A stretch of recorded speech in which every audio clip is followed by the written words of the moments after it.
kọjá ìṣẹ́jú mọ́kàndínlógún báyìí nítorí pé à ń dúró kí àwọn ènìyàn wá wọlé. Òun ni ó ṣe dàbí ẹni pé ó pẹ́ wá báyìí ká tó bẹ̀rẹ̀. A fẹ́ràn pé ká máa fi àkókò ṣòfò. So láì fàkókò ṣòfò, a máa lọ sínú ètò tòní. Mo fẹ́ ka àwọn òfin tí a máa ń kà fún wa.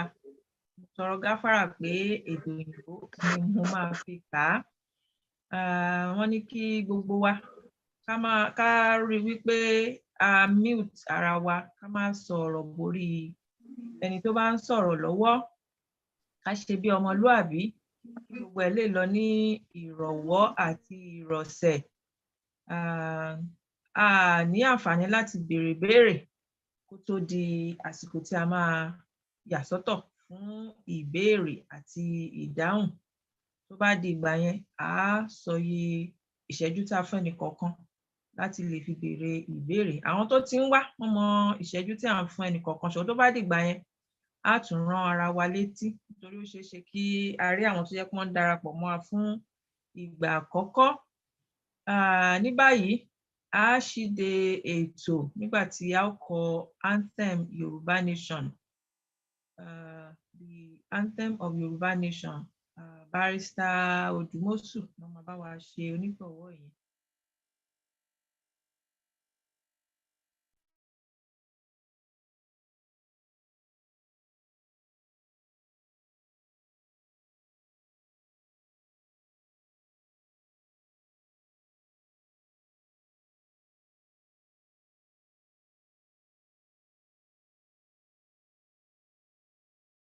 Share volume, Barrister Odùmọ̀ṣù. Share the sound. Share the sound.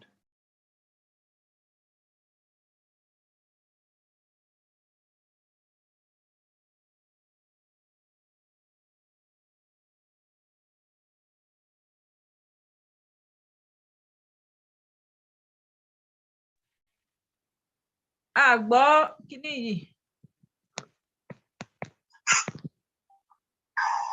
Hello. Ẹ jẹ́ kí n tún wẹjọ, sorry, mi mọ̀ pé ẹ gbọ́. A gbọ́ o. Okay. Má bínú, wọ́n ṣẹ̀ṣẹ̀ dé láti Ìjẹ̀bú Òde láàárọ̀. Oh, okay. Mo pẹ́ mú kọ̀kọ́rẹ́ tèmi bọ̀ o. Bẹ́ẹ̀ ni.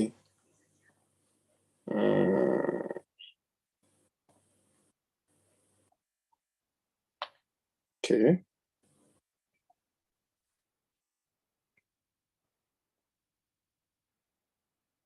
The national anthem of the newly formed Ududuwa Nation.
Ṣeun Barrister, èmi ni ìmọ́lẹ̀ ògo adúláwọ̀, gbogbo wa ni a jẹ́ ìmọ́lẹ̀ ògo adúláwọ̀.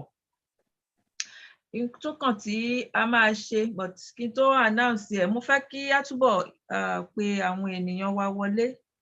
8 la fi bẹ̀rẹ̀ àti pé 26 báyìí a máa ń ju báyìí lọ tẹ́lẹ̀ o. Ẹ jọ̀ọ́ ẹ jẹ́ ká túbọ̀ máa share ìpolongo ètò yìí. Màá tẹ̀síwájú nígbà tí màá pe màmá wa Princess Adéọlá Atayiro Ọlámijùlọ, the Directorate Director. Àwọn náà máa fún wa ní ìkíni ráńpẹ́ tí màmá ṣe máa ń ṣe. Over to you, ma. Ẹ ṣé gan ni, ẹ kú ètò, ẹ káàárọ̀, ẹ káàsán, ẹ káalẹ́ níbi gbogbo tẹ́ wà. A dúpẹ́ lọ́wọ́ Ọlọ́run tó fún wa ní ọjọ́ ìní, tá a tún rí ọjọ́ ìní. Ògo àti ìyìn ni fún Olúwa lókè. On behalf of Yoruba Nation Global Directorate, a fẹ́ kí bàbá wa Sunday Adéyẹmọ Ìgbòho for his 58th birthday. Àdúrà wa ni wípé ìgbà ọdún kan ni o. Olódùmarè á máa wà pẹ̀lú yín, ojú òní tì yín.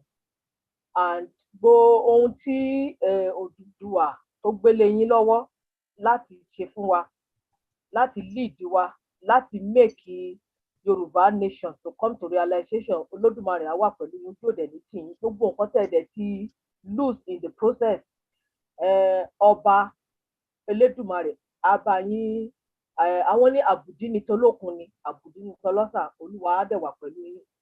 On behalf of Yoruba Nation Global Directory, once again, we want to say happy birthday, many happy returns. And secondly, à ń gbọ́ àwọn awuyewuye kan ní ẹnu ọjọ́ mẹ́ta yìí wípé Yoruba Nation Global Directory send the representatives sí one other Yoruba organization. Kò rí bẹ́ẹ̀ o. A ní representative, a dẹ̀ send èèyàn kankan lọ síbi kankan. Ẹ jọ̀wọ́ tí ẹ bá gbọ́ nǹkan kan nípa Yorùbá Nation Global Directory, ẹ bá wa kàn sí àwọn secretariat, wọ́n á fún yín ní tòótọ́ àti òkodoro ọ̀rọ̀. I belong to any organization at all. Yorùbá Nation ni a wà fún. Yorùbá Nation bá ṣe máa gbà á ni. A dẹ̀ ṣiṣẹ́ fún any politician. Neither are we representing any Nigerian government. No. Our mission is to get to our promised land, which is Yoruba Nation. Ẹ jọ̀wọ́ tí ẹ bá gbọ́ anything nípa wa, ẹ bá wa lọ sí ọ̀dọ̀ àwọn secretariat wa. As we are having this meeting tonight, wọ́n á fi nọ́mbà wọn tí ẹ fi máa get in touch pẹ̀lú wọn àti email everything. Tẹ́ bá ti rí, ẹ jọ̀ọ́ ẹ bá wa kàn sí wọn. Ojú òní tì wá o. Mo dẹ̀ tún wá sọ fún wa wípé ẹ jẹ́ ká farabalẹ̀ ká lè enjoy today's program. A dẹ̀ dúpẹ́ lọ́wọ́ bàbá wa tí a pè náà tí wọ́n ti wà lórí ìjókòó. We cannot wait enough to hear what bàbá wa máa sọ fún wa. Ẹ dẹ̀ jọ̀wọ́, we will learn one or two things today. So ojú òní tì wá o, ẹ ṣé gan ni. Thanks for your support. A dúpẹ́ fún ẹ̀dẹ̀ fún owó tẹ̀dẹ̀ fi ránṣẹ́ sí wa náà. Ojú òní tì wá o, ẹ ṣé gan ni o. Over to you, ma. Ẹ ṣé gan ni. Ẹ ṣé Princess fún ọ̀rọ̀ ìkíni tí ẹ fi bọ́ wa yẹn. Agbára yín, Olúwa máa sọ agbára yín dọ̀tun mà. Thank you very much. We are moving on. Nǹkan tó kàn tí a máa ṣe báyìí ni wọ́n máa rán wa létí àwọn nǹkan tí a ò ní gbàgbé ní orílẹ̀-èdè Yorùbá. Ẹ bá wa gbé sí ojú ìwòran wa àti etí wa ká gbọ́ àwọn nǹkan wọ̀nyẹn bí wọ́n á ṣe kà á fún wa.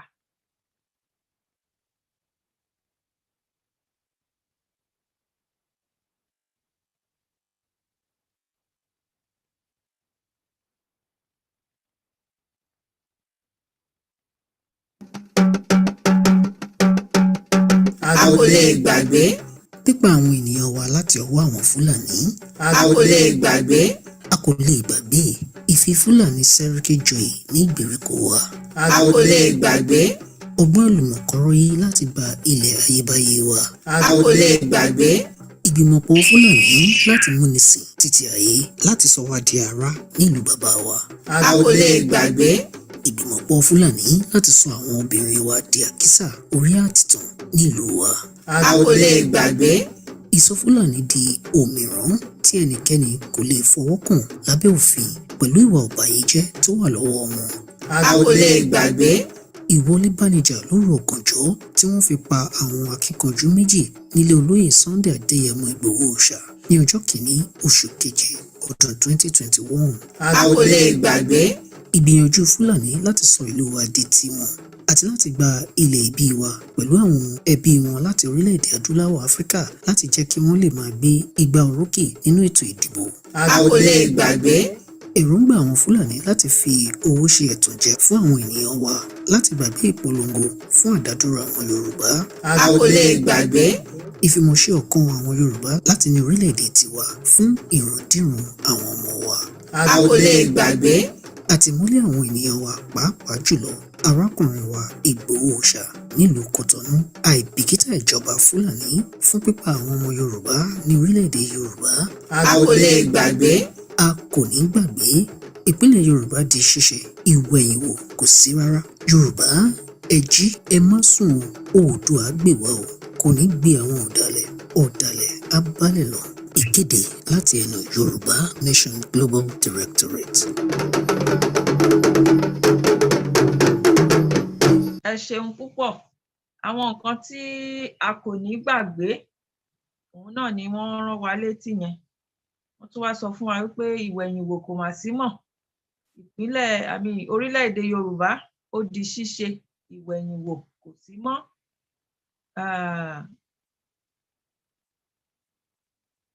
Ọlọ́run Elédùmarè tí ó ti ń gba àkóso bọ̀, ó máa túbọ̀ máa gba àkóso tá a máa fi rí gbà tí ó fi máa di tiwa padà. Torí tiwa ni wọ́n fi ọgbọ́n àlùmọ̀kọ́rọ́yí gẹ́gẹ́ bí tí wọ́n kà fún wa ṣe sọ. Ọgbọ́n àlùmọ̀kọ́rọ́yí òun ni wọ́n fi ń gba ilẹ̀ wa lọ́wọ́ wa tí wọ́n sọ wá di ẹrú ní ìlú bàbá wa, táwọn fúnra wọn sọ ra wọn di òmìrán tí wọ́n ń jọba lé wa lórí. So Yorùbá ẹ má sùn, ẹ jẹ́ ká jí gìrì sí ohun tí a gbé dání. Ẹ má jẹ́ kó rẹ̀ wá ohun, kàkà kó rẹ̀ wá ká múrẹ̀ rodò. Tó kàn tí a máa ṣe náà ni wọ́n máa gbé the town hall meeting jingles. Òun ni wọ́n máa fún wa báyìí. Ẹ ṣeun barrister.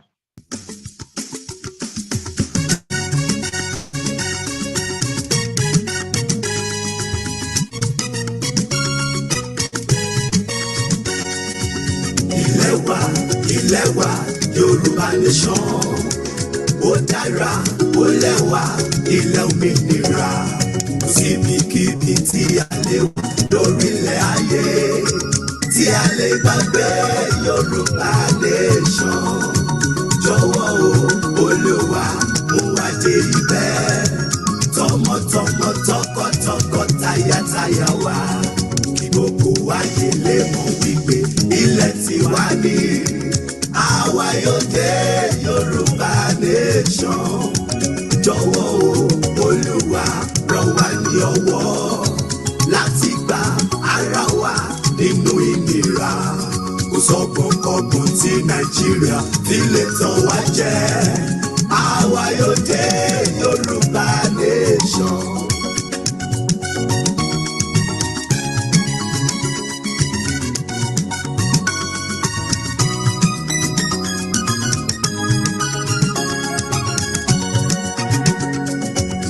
Yorùbá ilẹ̀ òmìnira, èmi kò jẹ́ gbàgbé rẹ̀. Èmi yóò máa sọ nípa ògo rẹ̀, mo fojú sọ́nà sí ilẹ̀ mi.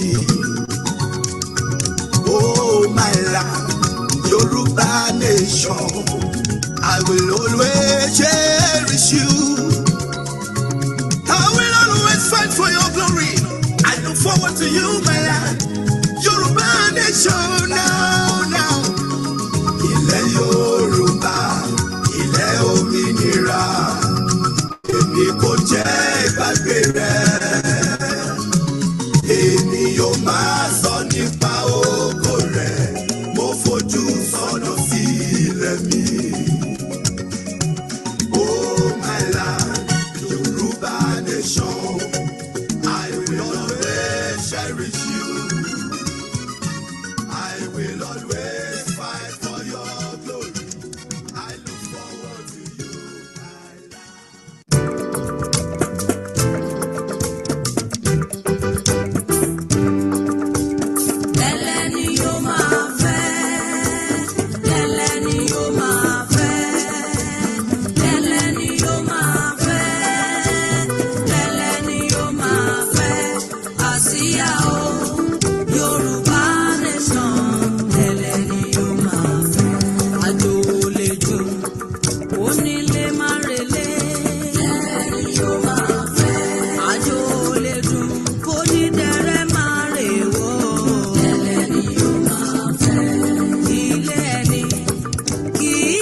àsíá Yorùbá Nation lẹ́lẹ́ báyìí náà ni ó máa fẹ́. Nígbà tí a bá máa gbé officially, tá a máa gbé nàró, wọn ò ní fi ẹnìkọ̀ọ̀kan wa ṣe àwátì ní orúkọ Elédùmarè. Ẹ má jẹ́ kó sú wa, ẹ má jẹ́ kó rẹ̀ wá. Iṣẹ́ yìí iṣẹ́ gbogbo wa ni, kì í ṣe ti ẹnìkan, kì í ṣe ti OAM nìkan, kì í ṣe ti directorate nìkan, kì í ṣe ti ìlànà nìkan, kì í ṣe gbogbo ẹgbẹ́ tí a ò lè máa dárúkọ àbí tí mi ò mọ̀ wípé wọ́n ti exist, kì í ṣe tiwọn nìkan, gbogbo wa ni o. Yorùbá náà ló dẹ̀ sọ pé àgbájọ ọwọ́ òun ni a fi ń sọ̀yà, ẹnìkan kì í jẹ́ àwádé. Nítorí náà ẹ jẹ́ ká jọ gbárùkù ti ohun tí a gbé lọ́wọ́ yìí, ká má dáadáa àwọn kan bóyá nípa ti owó àbí ti àsìkò wa láti fi sílẹ̀, àbí a ní àbá kan lọ́kàn tá a rò pé ó lè ṣe orílẹ̀-èdè Yorùbá ní àǹfààní. Ẹ má jẹ́ ká dákẹ́, ẹ jẹ́ ká sọ síta sí àwọn tí a mọ̀ wípé wọ́n lè mú ìmọ̀ràn náà, wọ́n lè mú lò. Nítorí pé ti gbogbo wa ni Yorùbá Nation yìí ṣe, ti gbogbo wa ni. A máa gbọ́dọ̀ lajú sílẹ̀ ká jẹ́ kó bàjẹ́ nítorí ọjọ́ òní kọ́, ṣùgbọ́n nítorí àwọn ìran tó ń bọ̀ lẹ́yìn. Wọ́n má sọ pé ibo ni àwọn àgbà wọ̀nyẹn wà nígbà tí gbogbo ẹ̀ rí bó ti rí. Kàkà kó rẹ̀ wá, bí mo ṣe máa ń sọ, ẹ jẹ́ ká mú rẹ̀ rodò, kí á túbọ̀ gbàdúrà kí Elédùmarè kó ró wa ní agbára, àti àwa tá a wà lókè òkun ni o, àti àwọn tó wà nílé tán dìídì ń dojúkọ ohun tó ń ṣẹlẹ̀ ńbẹ̀. Elédùmarè ò ní jẹ́ kó rẹ̀ wá o. A máa tẹ̀síwájú. Ohun tó kàn tí a máa ṣe náà ni there's a video clip. See, maybe I'm jumping. Welcome to 85th Yeah. meeting of the Yoruba Nation seat. The rectorate give kudos to gallant Yoruba citizens. Kéré o, Yorùbá Nation Global Directorate fi tọ̀wọ̀tọ̀wọ̀ pè yín sí ìpàdé ọ̀sẹ̀ọ̀sẹ̀ tí ó máa ń wáyé ní gbogbo ọjọ́ Sátidé lórí ẹ̀rọ ayélujára tí gbogbo wa mọ̀ sí Zoom. Oríṣiríṣi olùbánisọ̀rọ̀ ni a máa gbà ní àlejò ní ọjọ́ ìpàdé yìí, èyí tí ó ń ṣe Sátidé fún ìdánilẹ́kọ̀ọ́ àti ọ̀rọ̀ ìyànjú nípa ètò ìlọsíwájú àti akitiyan lórí gbígba òmìnira fún orílẹ̀-èdè Yorùbá. Agogo ìpàdé agogo 3 ọ̀sán ti ilẹ̀ Yorùbá àti ti ìlú ọba. A fi tọ̀wọ̀tọ̀wọ̀ pé gbogbo ojúlówó ọmọ Yorùbá sí ìpàdé ìdánilẹ́kọ̀ọ́ yìí kí eku ilé gbọ́ kó sọ fún ti oko. Odùduwà gbè wá o, kò ní í gbé ọ̀dàlẹ̀. Èmi kò ní í dalẹ̀ Yorùbá o, ìwọ ńkọ́? Ọ̀dàlẹ̀ bálẹ̀ kú, ẹni dalẹ̀ Yorùbá bá ilẹ̀ lọ. Èmi ò ní dalẹ̀ Yorùbá o. Èmi kò ní dalẹ̀ Yorùbá o, ìwọ ńkọ́? Èmi náà ò ní dalẹ̀ Yorùbá o. Èmi ò ní dalẹ̀ Mrs. Yorùbá o. Badmus ò ní dalẹ̀ Yorùbá o. Ẹ ṣeun o. Èmi ò ní dalẹ̀ Yorùbá o. Ẹni tó bá ti dalẹ̀ kó bálẹ̀ lọ. Ilẹ̀ Yorùbá dúró. Bẹ́ẹ̀ ni. Tó kàn mọ̀ pé news update ló kàn báyìí. Mo ti padà sí ojú ọ̀nà. News update, general news update. Àwọn màmá wa arábìnrin Abíọ́lá Òtúnṣílé ló yẹ kí wọ́n bá wa ṣe. I hope she's in. Tí ẹ bá wà níkàlẹ̀. You're looking good, ma. Thank you. Ẹ ṣé, ẹ káàárọ̀, ẹ káàsán. Mo ti rí pé aya tó pawó tọkọ ní í ṣe. Barista. Àbí dájú mo rí dájú wa, mo ti sport dájú wa. Mi mọ̀ pé ẹ tún mọ̀ nípa orin pẹ̀lú law náà. Gbogbo ẹ̀ ni mo mọ̀ wákàtà o. Okay, that's ẹ máa kọ́. Ẹ ṣé gan-an, dájú Òtúnṣílé, God bless you, sir. Thank you. Good morning. You're all welcome to the 85th Town Hall meeting of the Yoruba Nation Global Directorate. Please sit and enjoy. The Directorate give kudos to the gallant Yoruba citizens who stood for Yoruba Nation when few Nigerian army personnel ignorantly removed the sticker of the Yoruba Nation on their cars. All over the world, self-determination is a concept that government agencies, including uniformed men and women, are knowledgeable about. In Nigeria, it is the other way around. This goes a long way to demonstrate that Nigerian army and indeed other paramilitary organizations are limited in their knowledge of the best practices in their field. The Directorate encourages Yoruba to stand up for their rights, notwithstanding intimidation and harassment from the police and Nigerian army. The Yoruba Nation Global Directorate wish to inform the public that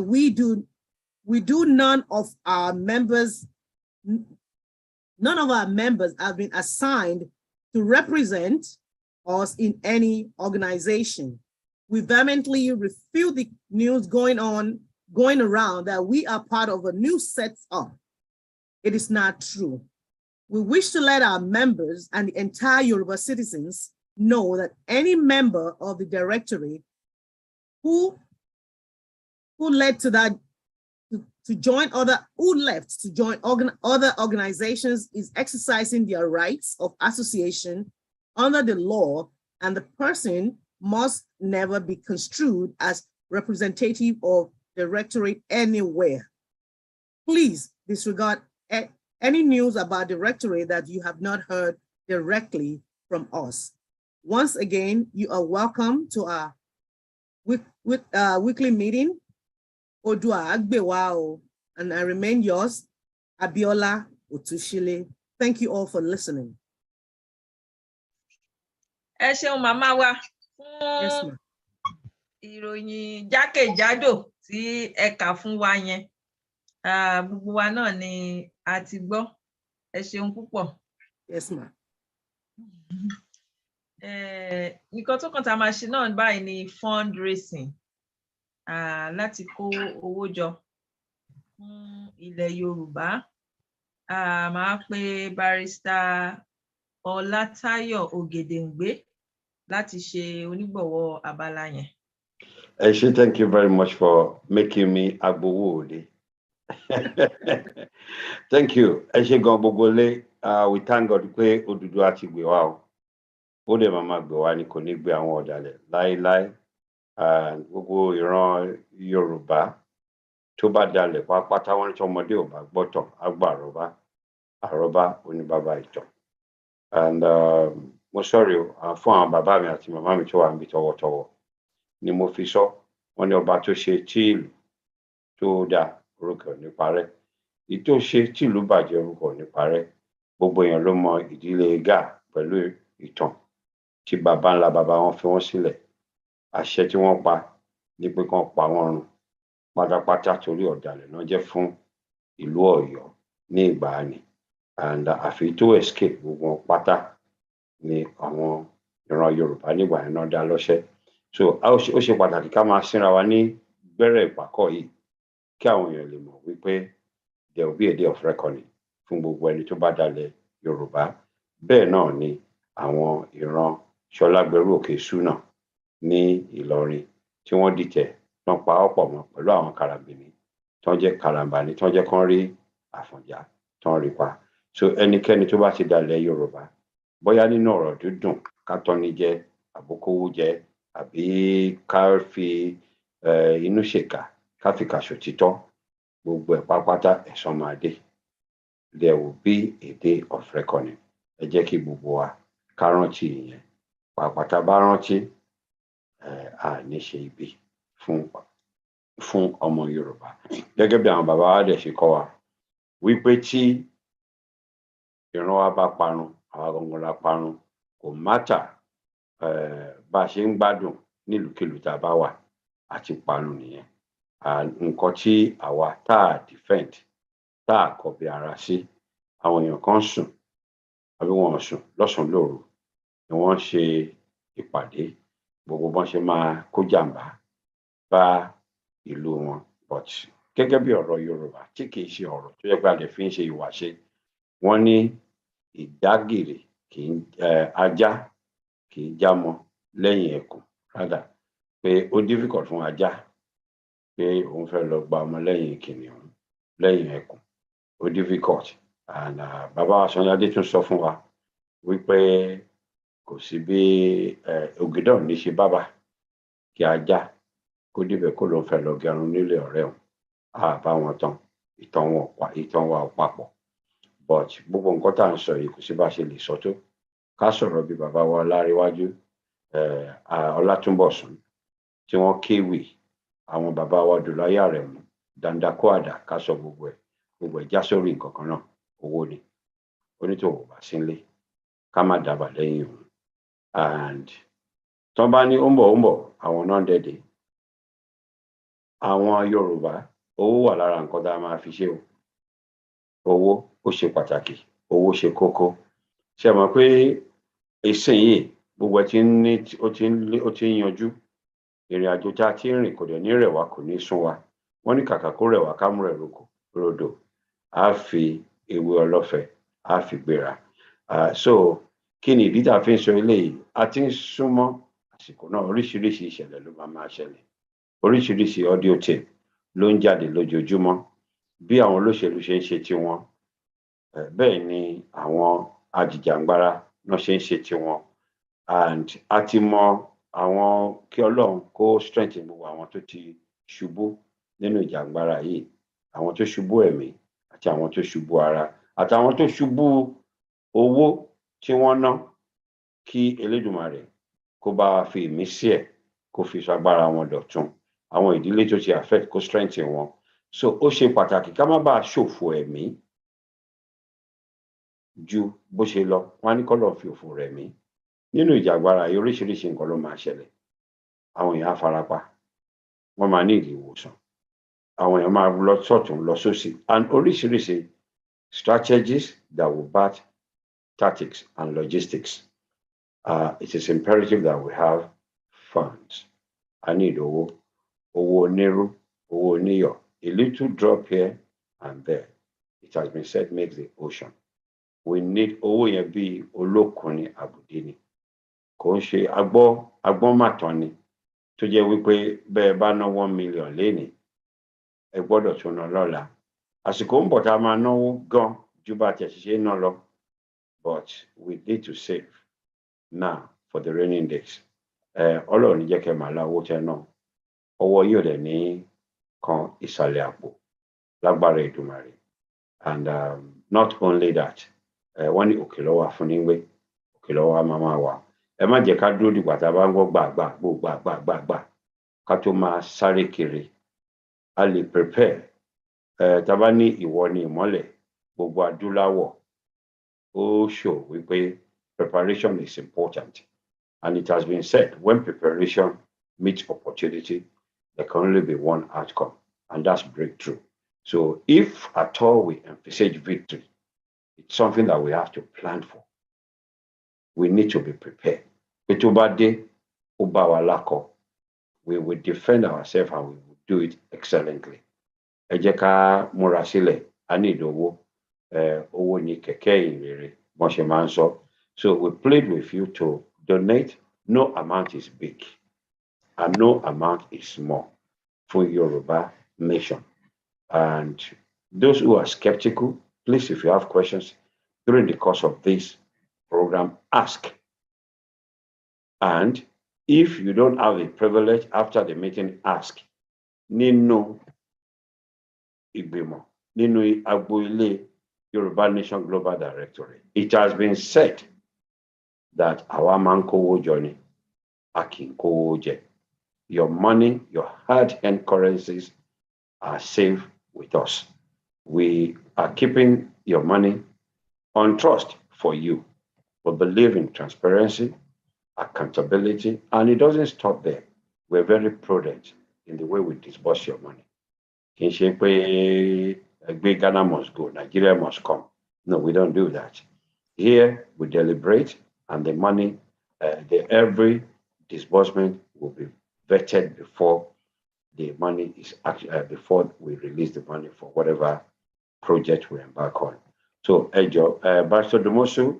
and please help me put the directorate account Okay. fi sí orí fọ́nrán ká fáwọn èèyàn ní orí ọ̀fẹ́ ẹ ṣé gan mo rí ọmọ Ògèdèngbé kan online. I don't know which one of either my brother or sister. Eshio, thank you very much. I believe it's probably your first time coming to the podium. Is this BC or who is this? Tami Omogedim, Eshio, we need you. The people have been asking. We need everybody.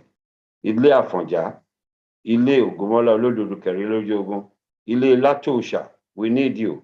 Our dynasty, the Ogedengbe dynasty, reconcile with Are Latosha and Alajeshipo, Ola Latosha, Ti Ibadan.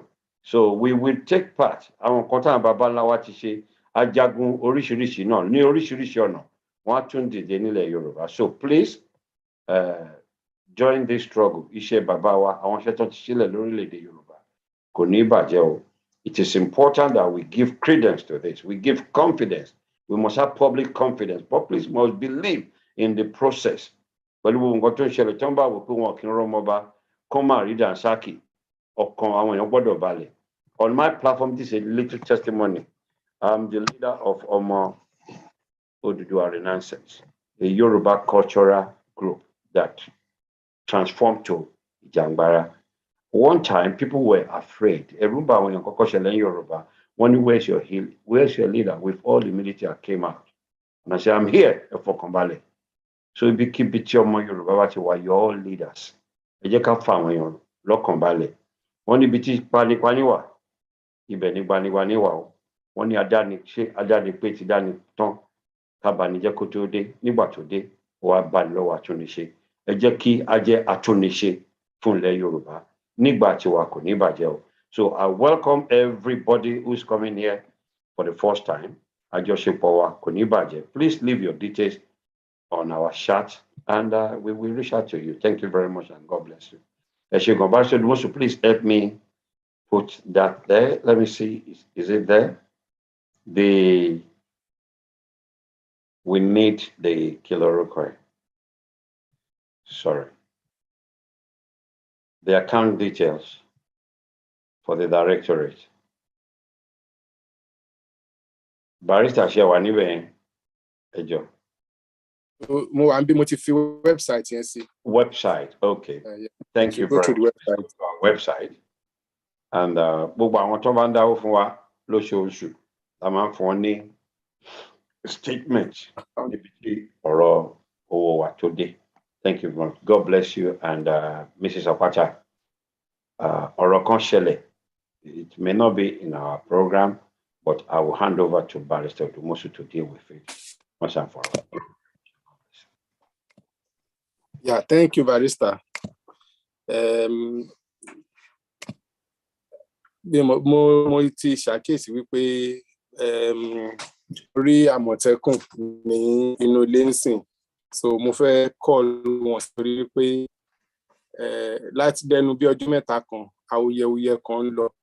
So demo kan tí ẹ máa wà ní program wa lé ní. Mo fẹ́ béèrè kí wọ́n ṣàlàyé sí a gbọ́ pé ẹ ń support Peter Obi.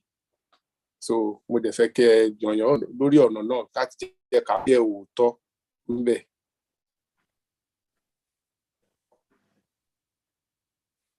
So on mute ara yín tẹ́ bá fi bá wa sọ̀rọ̀.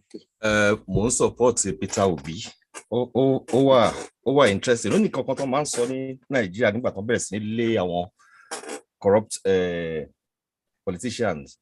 Wọ́n á ní corruption will fight back or something along those lines.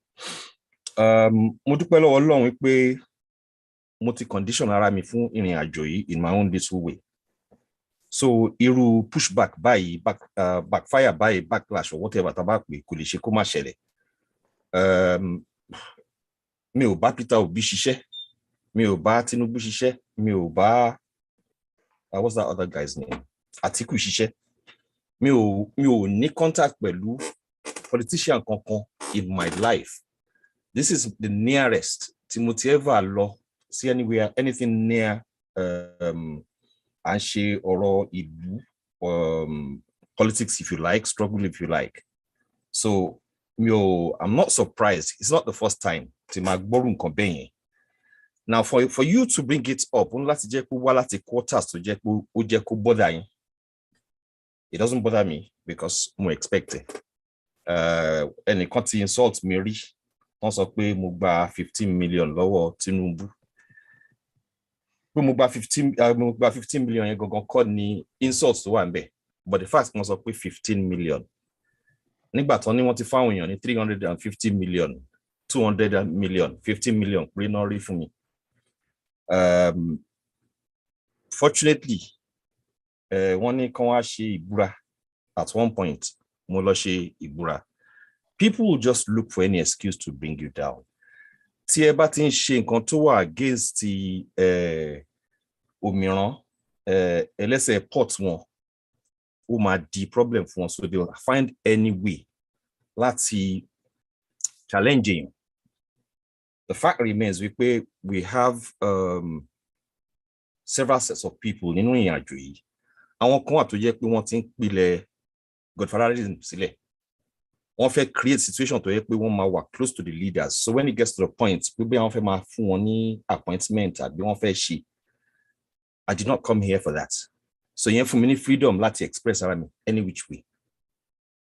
Ẹnìkan bí mi lánàá wípé rights wo lèmi ní láti máa sọ nǹkan tí mò ń sọ pé why tèmi ò pé òmíràn wọn kí n máa ṣàlàyé pé ẹ ṣe báyìí. Mo ní about 4 years ago kò sí kankan nínú wa tó ń lead ní tó mọ̀ nípa a máa ṣe Yorùbá nation yìí. We all thought we were Nigerians. At what point ni wọ́n gbé fóònù ẹ̀ kó pe Buhari wípé rìn àjò tẹ́ ẹ̀ rìn yìí kò yẹ ká máa rìn báyìí? He couldn't answer that question. I'm acting as a citizen. I have a right to express myself, to express my opinion. And tá a bá bẹ̀rẹ̀ sí ní create foundation anything, it will be a problem later on.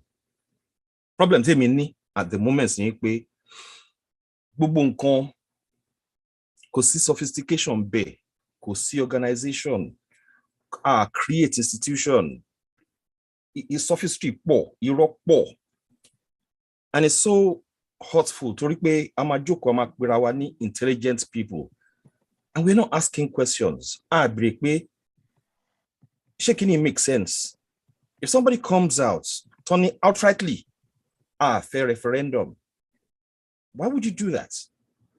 If somebody comes out turn destroy an alliance, a position where within an alliance, we need to take responsibility for our own nation. But àwọn èèyàn tó máa ní problem because wọ́n do ipò, wọ́n fẹ́ favor lè máa rí tó máa sọ̀rọ̀ nǹkan bẹ́ẹ̀, there's no basis for it. So it's nothing to yẹ pé mi ò expect. Many more ṣì máa wá, kò ní mí lára. So comrades, I don't have to promise, I don't have to swear, but between me and the gods of Yoruba nation, I am not paid by anyone. If the gods don't believe we pay one problem, let them deal with it. Everybody omo Yoruba tó bá dé fẹ́ rán ìpè in my direction, go for it. But lágbára ṣe Ọlọ́run, I'll keep my stand, I'll keep doing what I'm doing at any cost. I do not work for Peter Obi. I've never met Peter Obi. I've never met anybody who is in favor of Peter Obi. I've not met anybody who is in favor of any of these politicians ever in my life. So I mo hope mo explain ara mi díẹ̀ báyẹn. Yes, ẹ ṣé gan, inú mi dùn láti gbọ́ nǹkan tẹ́ sọ yẹn. A mọ̀ pé ọ̀pọ̀lọpọ̀ àwọn èèyàn náà wà ń ta tí wọ́n fẹ́ máa bà yàn lórúkọ jẹ́. Either because èèyàn support nǹkan tó ń fẹ́ ṣe àbí àwọn fúnra wọn gan nǹkan tó ń fẹ́ ní position bẹ́ẹ̀ ṣe sọ. So mo dẹ̀ mọ̀ pé you have given enough clarification for people to know what you have said. So thank you very much. You are welcome. Amaba program wa lọ. Mrs. Apata, ẹ wọlé o. Bambi, barrister. So, thank you so much for the clarification. And tẹ̀síwájú nínú ìpàdé yìí, ohun tó kàn tí a máa ṣe báyìí, I think Barrister Ogedengbe. Yes, ẹ máa bá wa gbé àlejò wa pàtàkì tí ọjọ́ ìní ẹ máa bá wa kí wọn káàbọ̀. A kí wọn káàbọ̀. Ṣé orí oníkàkọ fún wọn ṣé ìyàwó là ń gbé o? Ẹ̀kẹ́ sọ. Ṣé ẹ fẹ́ gbéyàwó fún wọn ni? Mo kàn ṣe bọ́n ṣe yẹ̀yẹ́ ni. Lénìí, ojú ò kì í ṣe àìmọ̀ fún olóko. We have a privilege to have our brother, Dr. Kofoworola Ariniola. He taught me how to write Ariniola properly. We máa ń rò pé A kan ló wà bẹ́ẹ̀, wọ́n sọ fún mi pé A méjì ni. So it's a privilege and our pleasure to have you on this podium to speak to us about the topic that we've propounded and widely circulated to Yoruba people. And please, kí bàbá tó bẹ̀rẹ̀ ẹ jọ̀ọ́ ẹ bá wa pín kínní káàkiri torí ọ̀dọ̀ wa náà ló ti bẹ̀rẹ̀. Wọ́n kàn ṣí wa nípàkọ́ etí ni. Gbogbo impact tá a ti take tó jẹ́ pé àwọn èèyàn wọ́n ti gba ògo ẹ̀. And whilst we're at this, Baba gave us a lecture about over a year ago on viability of a sovereign Yoruba nation. Wọ́n fún wa ní lecture, and the lecture is still available. And a lot of people were asking questions at the time. It's possible to sustain ara wa. And the lecture he gave us at the time, ó jẹ́ ká mọ̀ wípé, in fact, kì í ṣe pa lè sustain ara wa, a lè sustain so many nations in Africa and in Europe at the same time. Tẹ́ bá wo orí YouTube, the video is still there. Thank you very much and welcome, Dr. Ariniola. Ẹ káàbọ̀. Over to you, sir. Thank you, my brothers and sisters. Thank you, Barrister Ogedengbe. All protocol observed. Inú mi àkọ́bẹ̀rẹ̀ pẹ̀lú èdè abínibí wa. Inú mi dùn láti wà pẹ̀lú wa láàrin wa lénìí. Yorùbá bọ̀, àwọn bàbá wa sì bọ̀, wọ́n ní gọ́gọ́gọ́ ní ọwọ́ yọjọ rí. Gọ́gọ́ ní ọ̀gọ́mọ̀ yọ láàrin ọ̀pẹ, kì í ṣe ọ̀fọ̀, àṣẹ Olódùmarè ni. Ibikíbi tí àwọn ọmọ Yorùbá bá wà, lágbára Ọlọ́run, a ó máa yọ jù wọ́n lọ, ju àwọn Fúlàní lọ, àwọn ọ̀tá wa, a ó yọ jù wọ́n lọ, tọmọtọmọ. Ẹ ṣeun. Ohun tí a máa sọ̀rọ̀ lé lórí lénìí, ó jọ mọ́ ìtàn àwọn kí ni Yorùbá, ọgbọ́n àwọn baba ńlá wa, kí ni nǹkan tí bí a ṣe ń lò wọ́n ní ayé òde òní.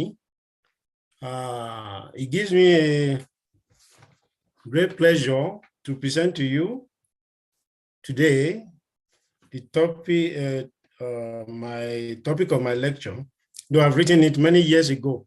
But ìgbà tí Barrister Ogedengbe tí wọ́n pè mí ní àárín ọ̀sẹ̀ pé wọ́n fẹ́ kí àdírẹ́sì directorate, wọ́n ní kí ni topic téèyàn máa ṣe. So mo ń láti, tí kò bá kún púpọ̀, ẹ má ṣe bínú, torí pé pàjáwìrì ló bọ́ sí. Ní ọjọ́ iwájú, a ṣe tí ó kún jù báyìí lọ. So it gives me a pleasure to present to you the role of Yoruba ancient knowledge in the development of modern sciences. Binary system, the basis of computer science, is derived from Ifa. The number mẹ́rìndínlógún, that is 16, in Ifa oracle system is significant in computer science. Binary system 16, 32, 64, 128, 256, 5, 12 is not, etc., could not only be by coincidence. There must be something behind it. Africa, indeed Yoruba, has contributed immensely and is still contributing greatly towards civilization and development in all aspects of human endeavors. Natural sciences, social sciences, engineering, medicine, architecture, economics, philosophy, philology, agriculture, to mention but a few. In business world, to stay competitive, it is not uncommon that some organizations will develop strategies, plans of propaganda to destroy or discredit their competitors' activities or products. The world knows what Africa, especially Yoruba, has to offer, and the only way to for Africa, or indeed Yoruba, not to earn such credits for that is to brand such as demonic, occultic, fetish, barbaric, or uncivilized as divine in the dictionary. A system, knowledge, practice could only be described as occultic, secret, or evil if there's a special restriction at entry into and grievous danger or penalty at exit from such system. Is there any restriction to studying Ifa divination? There's none. The answer is no. August Kekule, that famous German chemist, was able to provide solution to an age-long problem of establishing the true structure of benzene, the benzene ring, revealing that he saw 6 snakes biting one another's tail. This has helped in developing one of the 2 main branches of organic chemistry, that is aromatic. That's why you have a different perfume. Anything that smells good that is synthesized today, that's the basis of that organic chemistry, part of organic chemistry called aromatic. If this were to be discovered in Africa and indeed in Yoruba land, it would have been probably tagged as demonic, since it even involved snake, a symbol of Satan, who deceived our first mother, Eve, in the Garden of Eden. Part of my maternal panegyric brings us to this awareness in this saying, Eni atola agan.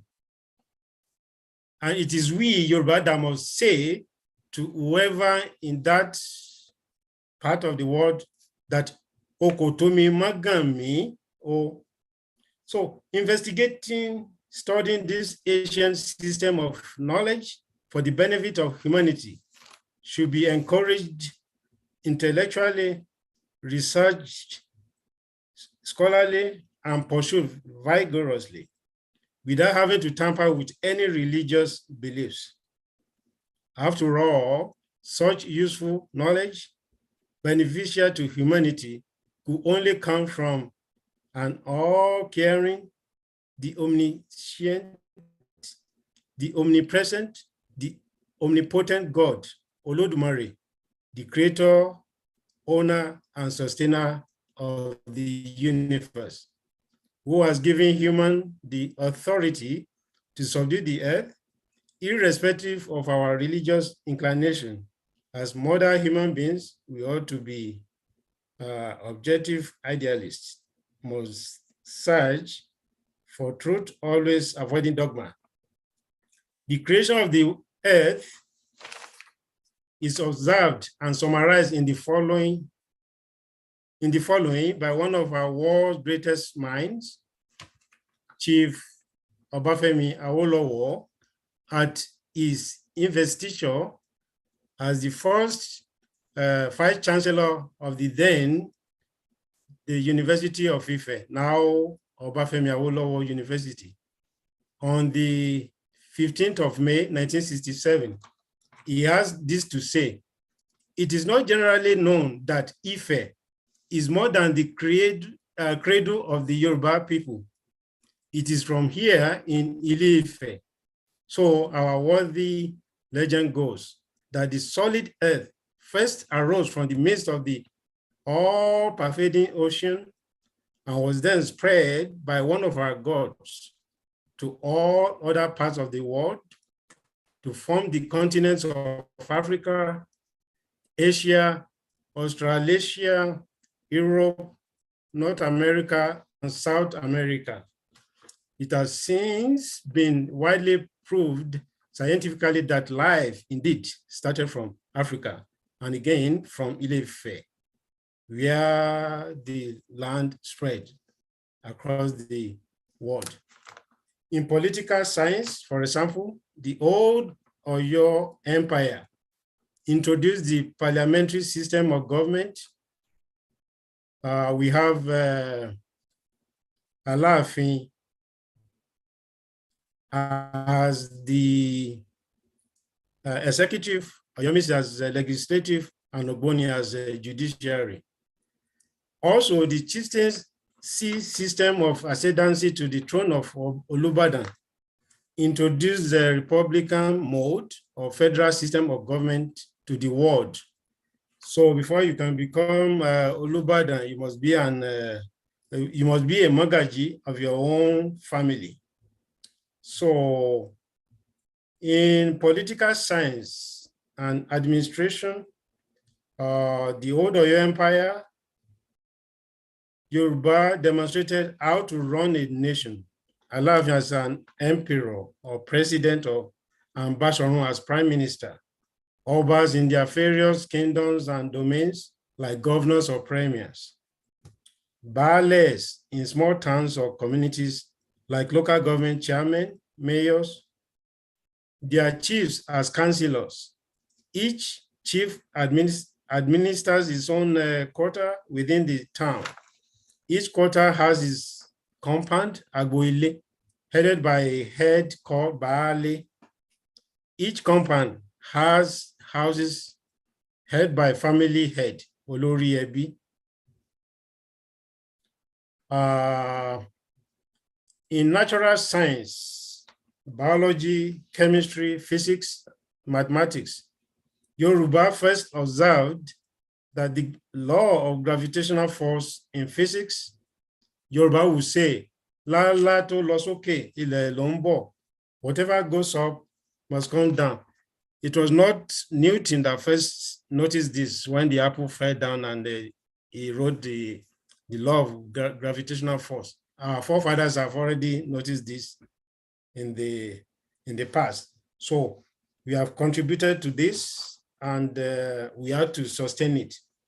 In engineering, Sango demonstrated that indeed electricity could be obtained from thunderstorm. That's the basis of electrical engineering. Ogun, the god of iron, demonstrated that indeed there's a chemical element in the earth, that is iron, that could be used to make weapons, tools of agricultural tools, and so forth. In this, I will create your indulgence to say what one Macaulay said. That Lord Macaulay's address to the British Parliament on the 2nd of February, 1835. So he said the following: I've traveled across the length and breadth of India, including Africa, and I have not seen one person who is a beggar, who is a thief. Such wealth I have seen in this country, such high moral values, people of such caliber that I do not think we will ever conquer this country unless we break the very backbone of this nation, This is our spiritual and cultural heritage. And therefore, I propose that we replace our old and ancient education system, our culture, for if the Indians think that all that is foreign and English is good and greater than their own, they will lose their self-esteem, their native culture, and they will become what we want them as a truly dominated nation. So this could be applied to Yoruba nation. They have experimented it in India.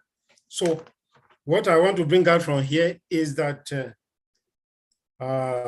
Yoruba nation, we have Omaluabi Eto, and all the powers, the knowledge our forefathers has gained, we should not consider it as barbaric, and we should embrace it indeed. So, what are the lessons we can derive from this?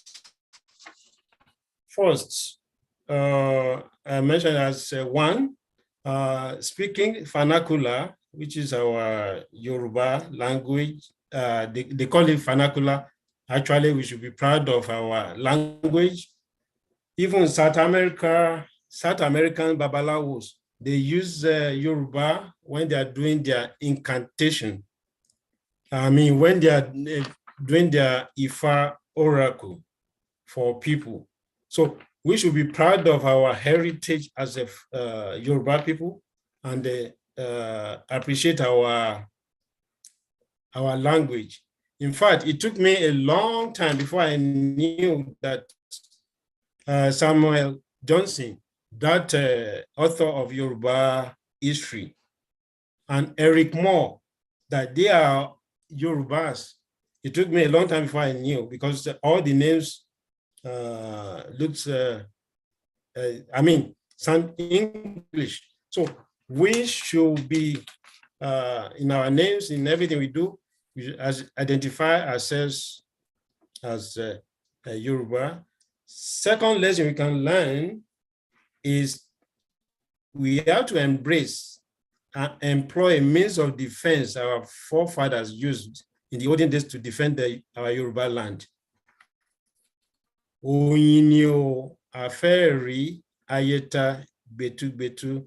So we saw this episode in Shaki when 40 local hunters without guns plus 7 Amatekun cops went to the forest of about 320,000 hectares to fish out the enemies of Yoruba land and deposited them out of Okyogun, axis of Yoruba land. So this is what we need to do. No religious should make us shy away from this power of our ancestors.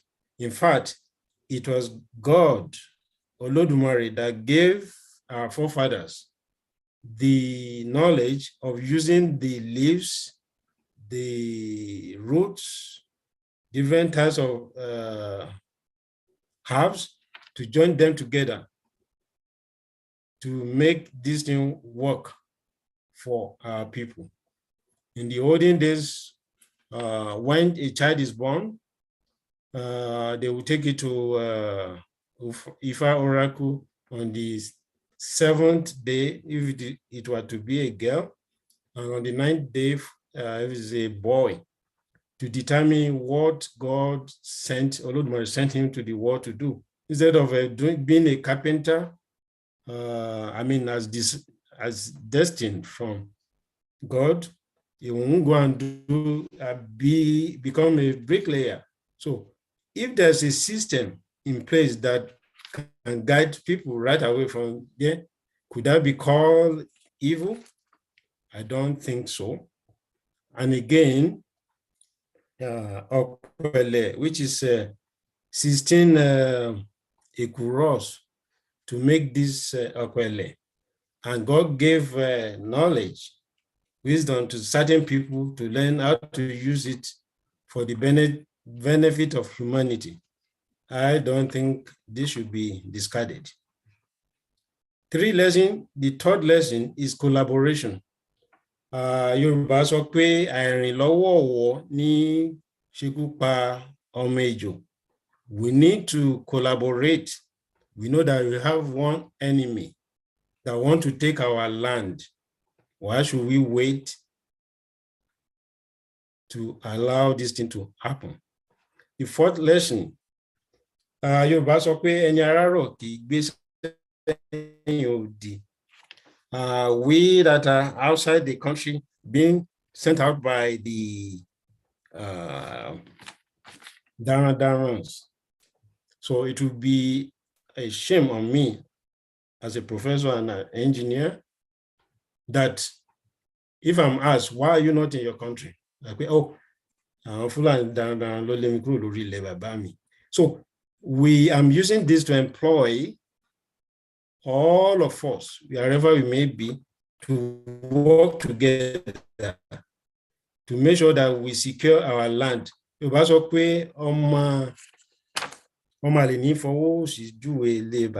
So if we say I'm out of the continent, I'm out of Yoruba land, it would be a shame on me that somebody came in this 21st century to claim the land our forefathers gotten for us in the past. It was virgin land. Yoruba land was virgin land. It was Ifa oracle our forefathers used to fund a country, a town. For example, Oyo, it was Ifa oracle that says Ibiti Eshin Oramian Tobayo tẹ́sẹ̀ ti yọ ibẹ̀ ni kó dá ìlú ẹ̀ sí ibi tí ọ̀rọ̀ Ọ̀yọ́ ti jáde nìyí. So also àwọn Àwórì ní Èkó sọ pé àwo that time was it was made from clay pé tó bá lọ sí etí odò á gbé àwo yẹn sórí omi ibi tí kinní ẹ̀ bá ti rì ibẹ̀ yẹn ni kí wọ́n tẹ̀dó sí. That's how Àwórì they left Ilé-Ifẹ̀ to fund the Lagos area.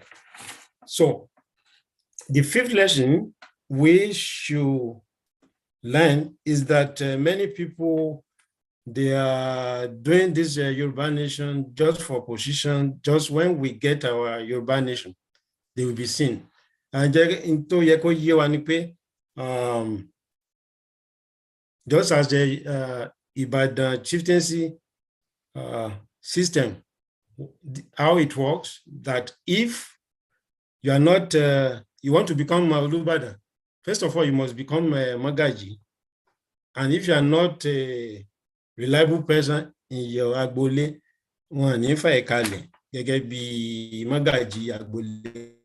so let us all work together, become relevant in our own area, in our town, in our Agbole. So when we are good at our home, we can now work collaboratively with others to achieve our nation.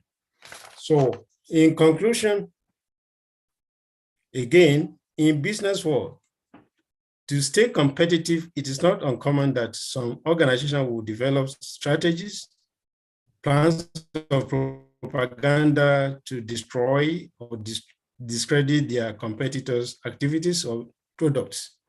The world knows that Yoruba land has to offer, and the only way for Yoruba not to earn the well-deserved credit for that is to brand such as demonic, fetish, barbaric, or civilized.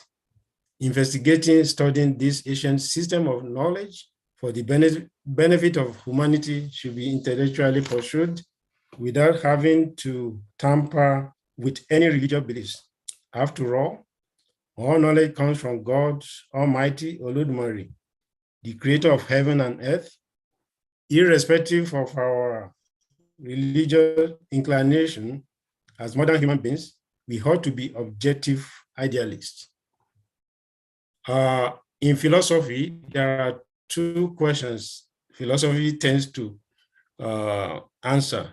The first question is the world, how the world is created? Is it the spirit first or the matter? So matter will mean matter first, then evolutionary theory.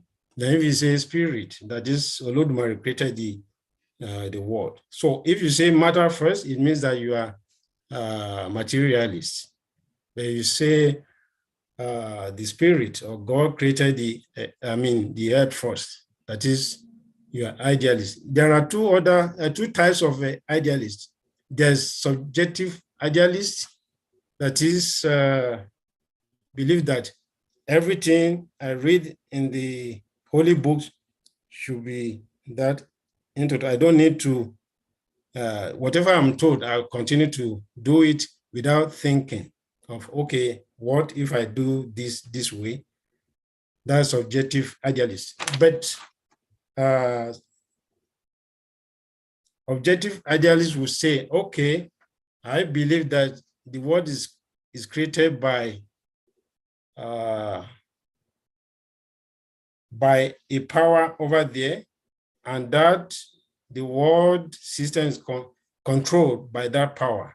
So it doesn't limit me from learning how I can improve on what that power has created in the world for the benefit of myself, my community. So I implore us to be that objective idealist, searching for truths always, that the power given to our forefathers through Ifa Oracle and all other powers that they will use in the past to defend their land should be employed now, and not see it as demonic, fetish, or occultic. Here, I want to end my lecture. I thank you all for listening to my rather long epistles. God bless you all. Thank you, Mrs. Akpata. Okay. Thank you for the lecture.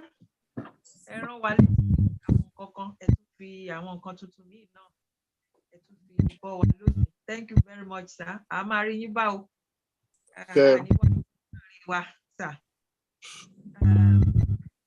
Barrister Ogedengbe, Barrister Odimutu. Anything you want to say? We go to question time. Okay. So, gẹ́gẹ́ bí ìṣe wa, mo kí gbogbo wa kú ìjókòó lẹ́ẹ̀kan sí. Abala tá a wà nísìn ni abala ìbéèrè àti ìdáhùn. So, gẹ́gẹ́ bí ìṣe wa, a dẹ̀ máa ń kà sí wa létí pé a lè bẹ̀rẹ̀ sí náwó báyìí. Àna ọwọ́ ẹ̀rọ náà ni ká nà kí ọwọ́ tí Elédùmarè fún wa kó má máa ro wá kó tó di wípé ó kàn wá láti béèrè ìbéèrè wa. So tí ìbéèrè bá pọ̀, àsìkò tó yẹ ká parí ìpàdé yìí náà ni aago 6 ìrọ̀lẹ́ ti UK. So a máa fún ẹnìkọ̀ọ̀kan ní ìṣẹ́jú kan láti béèrè ìbéèrè. Bóyá méjì ni o, bóyá mẹ́ta ni o, ká pa gbogbo ẹ̀ pọ̀ sí àárín ìṣẹ́jú kan láti béèrè kí a lè fún gbogbo àwa tí a bá nawọ́ ní àǹfààní láti béèrè ìbéèrè wa. Yálà lórí ìdánilẹ́kọ̀ọ́ tí bàbá wa ṣe ni àbí nǹkan míì tí ó ti wà lọ́kàn wa ká béèrè. Àyè wà fún wa. So mo máa wo list láti máa wo àwọn tó kọ́kọ́ nawọ́ báyìí. So wọ́n ní sọ fún wa pé ẹni tí wọn ò bá pè kí ó má sọ̀rọ̀ o. Kí gbogbo ká pa ẹnu wa mọ́ by muting. Sorry to use that language, but mo rò pé túmọ̀ mute ní ká panu mọ́. So that a lè máa ṣe ìwà ọmọlúàbí wa lọ. Jẹ́ kí n wò bóyá àwọn kankan ti nawọ́. mo rí ọwọ́ kan ní àsìkò yìí ọwọ́ bàbá wa Alhaji Sule. Bàbá ilé tú ra yín sílẹ̀ kí ẹ béèrè ìbéèrè yín. Ẹ ṣé gan-an mà, ẹ kú àpérò. I have two questions, one for Dr. Arinola. Mo put ẹ sórí chat, but ẹ ṣé gan fún tẹ́ sọ fún wa yẹn. So possible ká ní copy lecture yín yẹn as individuals. That's my question for you.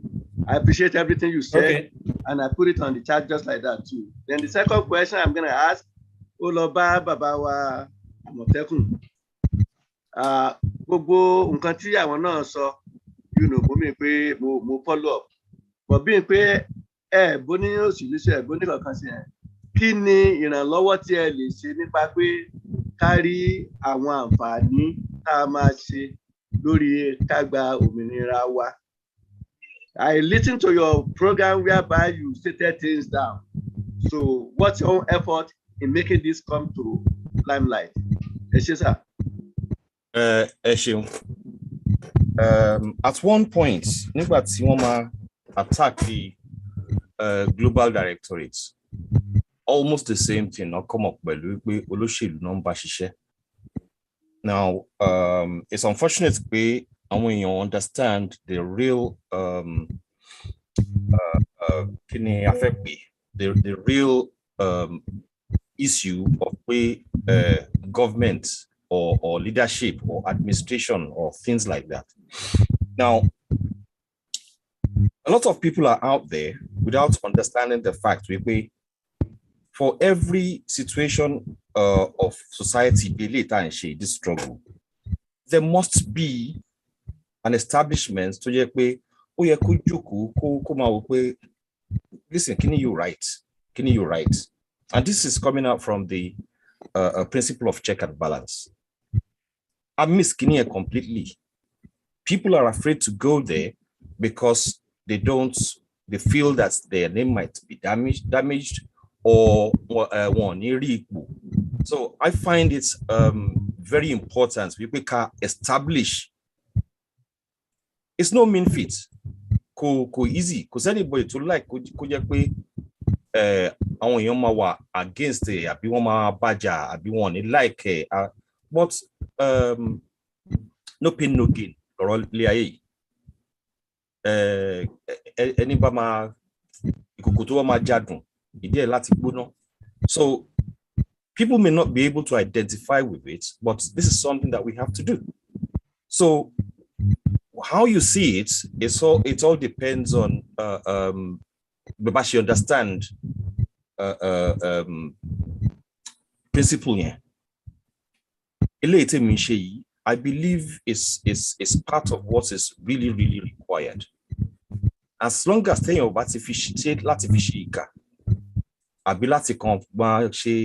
antagonism, then it is very important that we be able to check each other. Think about things go wrong. It can't go wrong. It's very wrong. So I hope you understand that contribution. From my point of view, I think is important. But most people read the same thing. If it's a sacrifice. I've never had to do anything like this. Journalism, the engineer, so to throw myself into something like this, I think that is a sacrifice to just be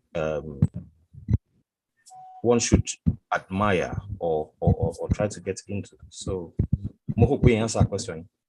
Thank you, and I'm glad that you're an adult and you're more than able to speak for yourself. But let me say it clearly now that I myself and Olata Yogini, we can identify with you.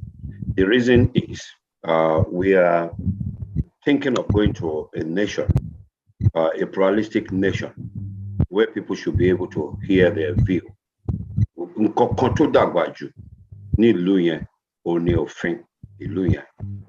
And everybody and at the same time, we were all born unique, original. Nobody needs to die as a clone of anybody else. We must think differently. It has been said that great minds think alike but differently. So we need to be positive and look at the best out of every situation. There are times when some things will appear negative. And it's been said that open rebuke is better than hidden love. Sometimes we all need to be rebuked. And we do all this with purity of heart. No hatred or any attempt to destroy anybody. And yes, we've had people that we've had meeting with. Quarters not yet attack or they were not aliens. They are people that we know, that we worked with. And suddenly, the attack came that if fairness should have been done, they should have mentioned the name of the person who paid us, what for, and what account, and what was the amount. None of that. People are saying we saying that is destroying. Nisun akorisi bikono. Sorry, Allah sọ̀rọ̀ nísìn àti sọ̀rọ̀ Fúlàní. Fúlàní ló ń lo igi kan tó fi ń da igba màálù, kì í ṣe ìran Yorùbá. And our love, my love for Yoruba nation is greater than even Baba tó bí mi. Torí mo mọ̀ pé níbi tó bá wà, tó bá mọ̀ wípé ó máa ń jàjàlú kírù má parun, á máa ní ó kárí láì. Oníjọ́ tí tó bá kù 1 minute tí máa dalẹ̀ Yorùbá, Ọlọ́run kò ní sí yàrá ìsàlẹ̀. Kò jẹ́ kí n lọ síbẹ̀, but tí Ọlọ́run bá dẹ̀ mí sí Ọlátayọ̀ Ògìdìgbí tí mo wà lórí èpẹ̀, anybody tó bá dalẹ̀ Yorùbá àbó tún àwọn èèyàn jẹ, máa tú àṣírí ẹ̀, mi ò dẹ̀ ní gbèdé lẹ́yìn bí tèmi náà ṣe máa rí nìyẹn. I want to commend your boldness, your insight into things other people may not consider. Be strong and grow thick skin. Do it right. And you swore as demanded. Omo Akin Kin Shojo. Bless you and thank you very much. Thank God for giving us one like this in Yoruba Nation, and we pray for others to come out. Esoro. Amaba son. Thank you.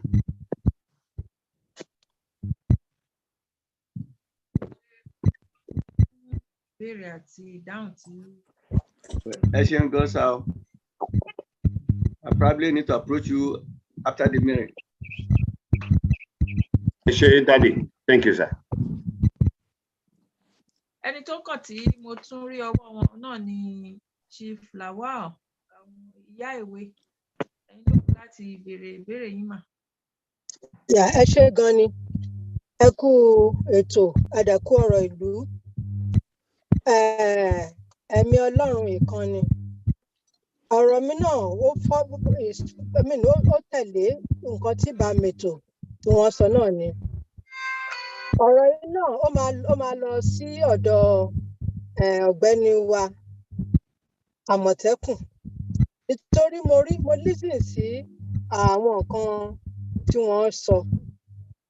And èmi kàn fẹ́ sọ fún yín wípé alàgbà Àmọ̀tẹ́kùn, you have made your own suggestions, and you have critiqued, you have said things.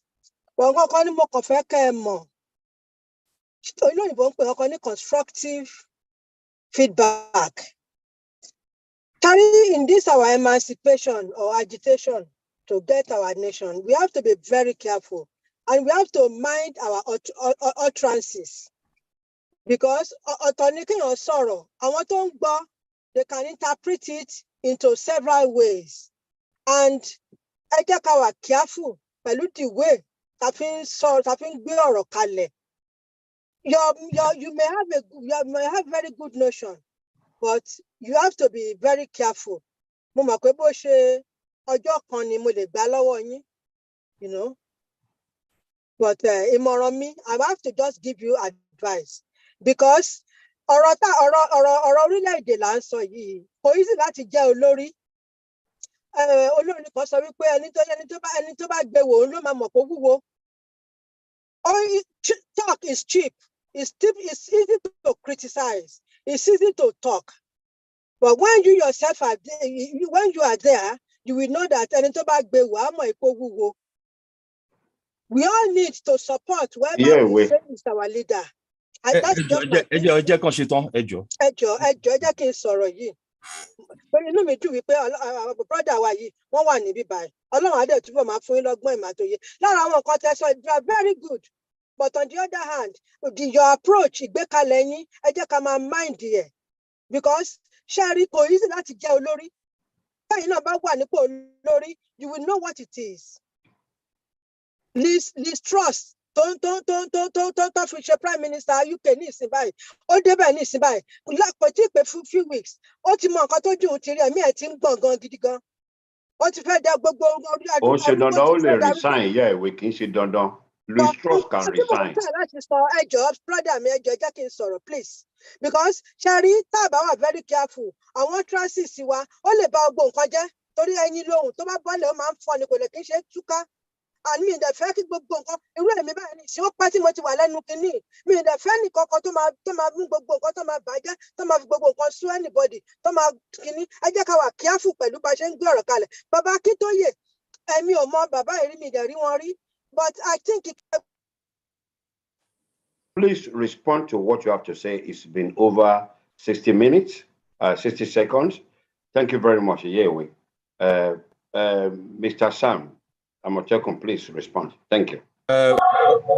Obviously, we she diplomat or politician or orator or anything like that.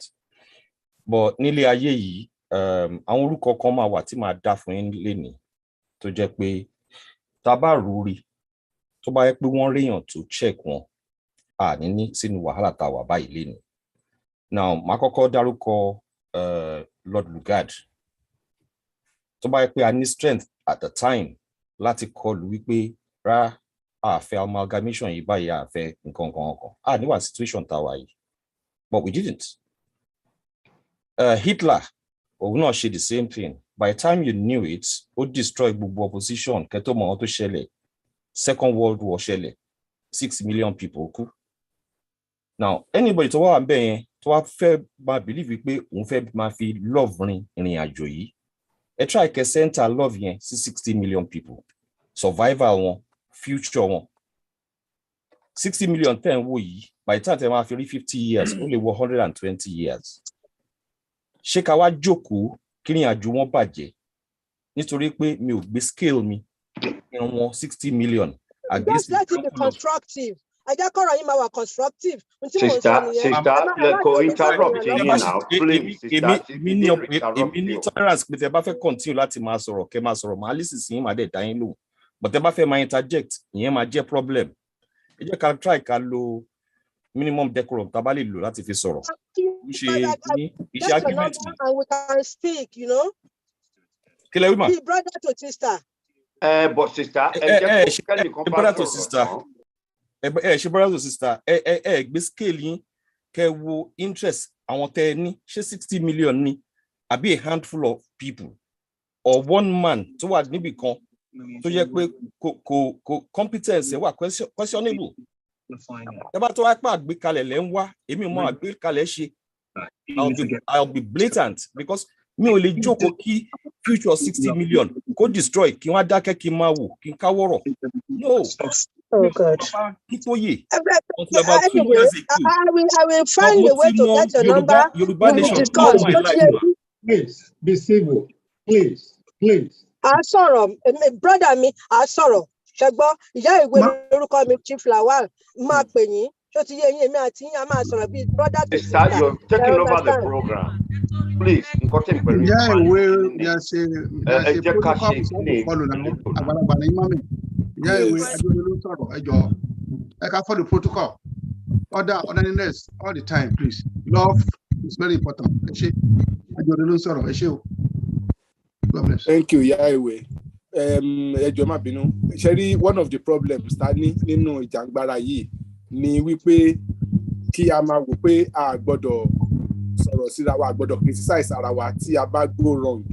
Tá bá rí àwọn èèyàn tó ń go wrong tí àwọn nǹkan tí ó yẹ kán ṣe tí wọn ò ṣe, ó yẹ ká lè bára wa sọ̀rọ̀ pé nǹkan tí wọ́n ń ṣe yìí ń kọ́ àárín nǹkan tí wọ́n ń ṣe. Tí àwọn kan bá ń sọ fún wa pé òun ṣe nǹkan fún ọdún mẹ́ta tẹ́ẹ̀dẹ̀ rí traces nǹkan tó ń ṣe, a gbọ́dọ̀ lè question wọn pé kí ni àwọn nǹkan tẹ́ṣẹ̀ jẹ́ ká rí. kò ń ṣe unseen literature lọ̀rọ̀ yìí, kò ń ṣe unseen literature, nǹkan tí gbogbo agbọ́dọ̀ fojú máa rí ni. Torí ẹ̀ tí àwọn sọ̀rọ̀sọ̀rọ̀ tí wọ́n bá ń sọ̀rọ̀ tí wọ́n ń jẹ́ ká rí gbogbo àwọn àṣìṣe yẹn, ẹ jẹ́ ká tẹ̀lé nǹkan tó ń sọ, káwa fúnra wa pàtẹ́ ẹ lọ wò pé nǹkan tó ń sọ ẹ̀ ṣé òótọ́ wà ń bẹ̀ àbí kò sóòótọ́ ń bẹ̀. Òótọ́ yẹn gangan nìkan ni kẹjẹ́ ká máa tẹ̀lé, ká máa wádìí rí. Tá bá lè rí òótọ́ yẹn, then àárí ibi tá à ń lọ. Ẹ ṣé.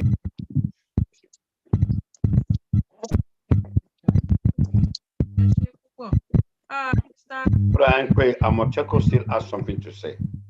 Yeah, that's what I'm calling. Thank you. Okay, thank you. Mo understand the sentiment, Mama, but unfortunately, we can't sit on that sentiment. I cannot sit on that sentiment. So, at the end of the day, Emaso, èmi máa ní belief tí mo ní. Fẹ́lá dẹ̀ kọrin kankan, ó lè panu mi dé. You got no chance. So ibi tẹ́ ń gbọ́rọ̀ lọ yẹn, ẹ jókòó kẹ́ lọ rò, ẹ lọ wo idea 60 million kan parun láti foundation. No. So mama, ẹ jọ̀ọ́, ẹ bá wa rò ṣe, ẹ take time kẹ́ rò ọ̀rọ̀ yẹn, ẹ ṣeun. Constructive feedback, lèmi sọ. Constructive. What can sọ fún yín, sister? Then relate after the program. You can talk. We can talk after the program. Let this thing flow. We have 40 people on the podium. Thank you, man.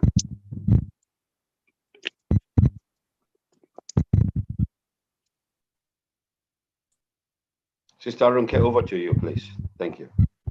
All right. Thank you, sir. List of participants. So I guess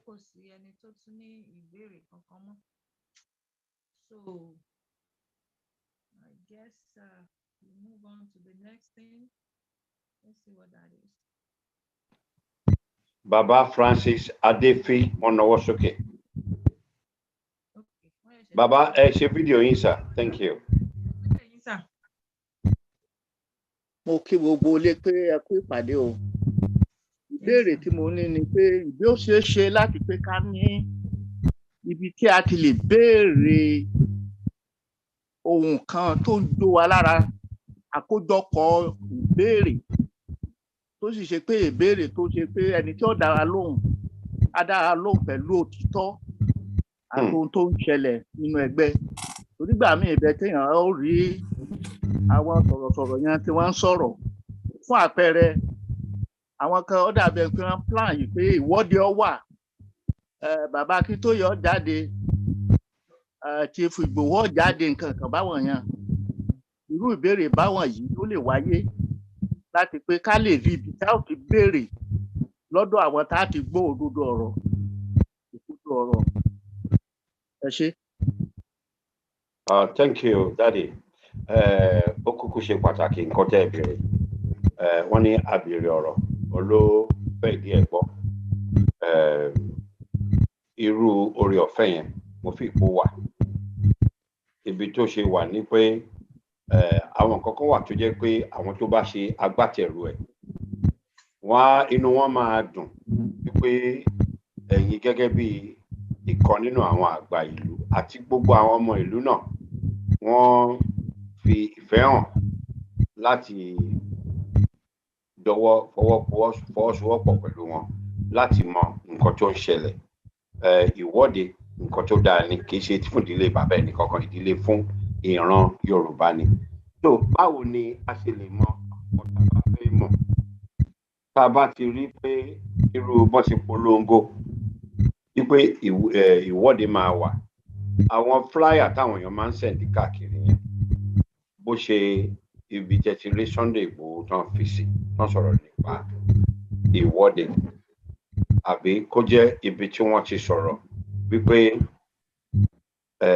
lágbájá ń bọ̀ ń bẹ̀, tàmọ̀dú bọ̀ ń bẹ̀, láti kọ́mọ́dàbẹ́ ní pé mo kàn ń dárúkọ àwọn èèyàn sọ̀rọ̀ tán sí ní ibi.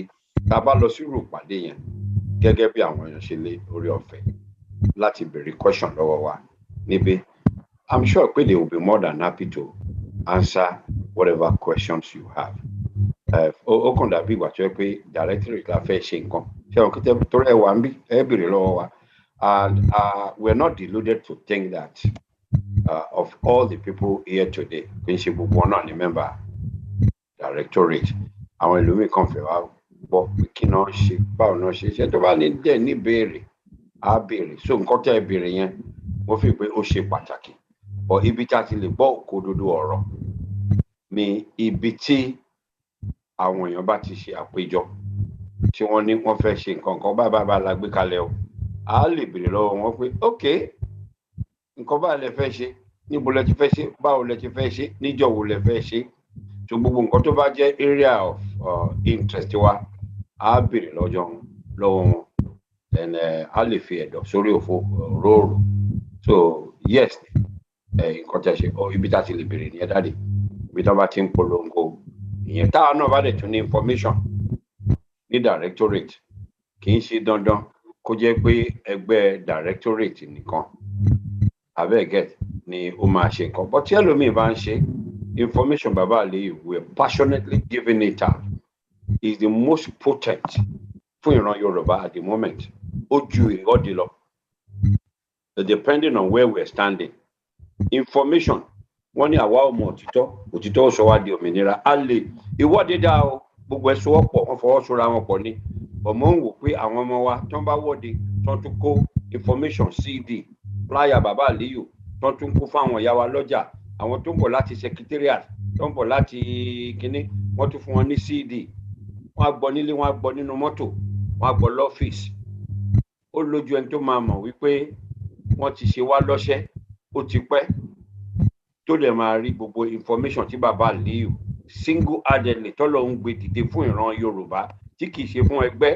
tó sì máa disappear tí ìran Yorùbá máa dúró kò sẹ́ni tó máa gbọ́rọ̀ information yẹn tí ò ní join Yorùbá nation so iṣẹ́ dé tá a gbọ́dọ̀ ṣe tá a bá ń kọrin iṣẹ́ wà fún ilẹ̀ wa fún orílẹ̀-èdè wa kì í ṣe tẹnu lásán a gbọ́dọ̀ ṣe and it goes beyond who we are it goes beyond ẹgbẹ́ wa gẹ́gẹ́ bí bọ́dà wa Àmọ̀tẹ́kùn ṣe ń sọ tábàárẹ̀ tó ṣe dáadáa nínú ẹgbẹ́kẹ́gbẹ́ lẹ́ni orílẹ̀-èdè tí ìbá wà ó yẹ ká parapọ̀ ká gbé wọn lẹ́yìn bá a ṣe ń ṣe fún bàbá àlè tẹ́lómi tún jáde lọ́la tó bá ń ṣe we want to encourage our people to support them it goes beyond individual it's for us tabari lè bí lè pé àgbájọwọ́ la fi ń sọ̀yà it's been said ní láti wà ní ilé kan náà kí unity tó wà à ń bímọ tí kan wà Russia tí kan wà Canada tí kan wà but tí nǹkan bá ṣẹlẹ̀ nínú ilé gbogbo wọn náà ń lọ́wọ́ sí so bí mo ṣe fi ipa ṣe gbọ́dọ̀ ṣe nìyẹn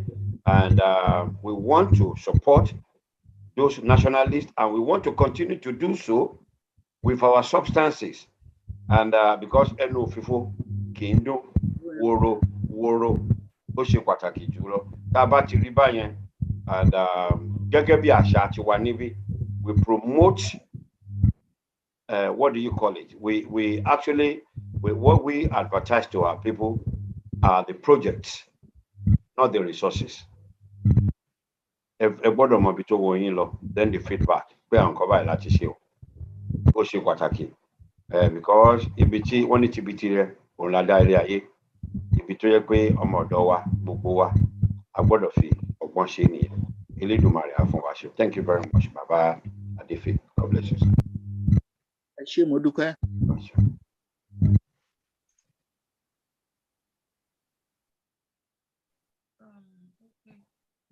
ṣé kí a move on lọ sí video clip since there is no other. Okay.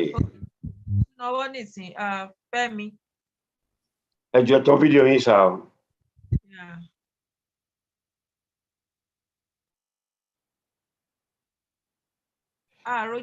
Welcome, sir. All right.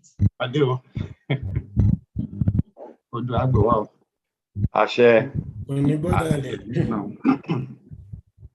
I have a question based on what has transpired.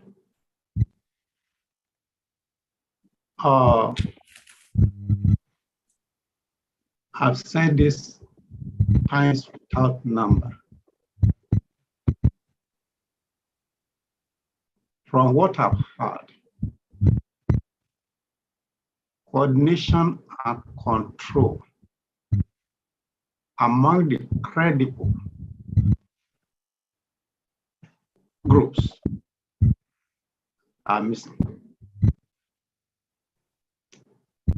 This leads to my question. What is the relationship of this, of a global directorate, with Professor Akintoye, with Iyaoni Thierry? If they are the same group, I don't know, but it seems as if they are different, group. And others. So I won't talk twice. I've been with this organization for a long time, though I didn't join. But it's not necessary that somebody joins before you can be useful. What I heard from other group and this group initially was that there'll be no election, no governorship election. Governorship election held hands successfully. Then we say no election 2023.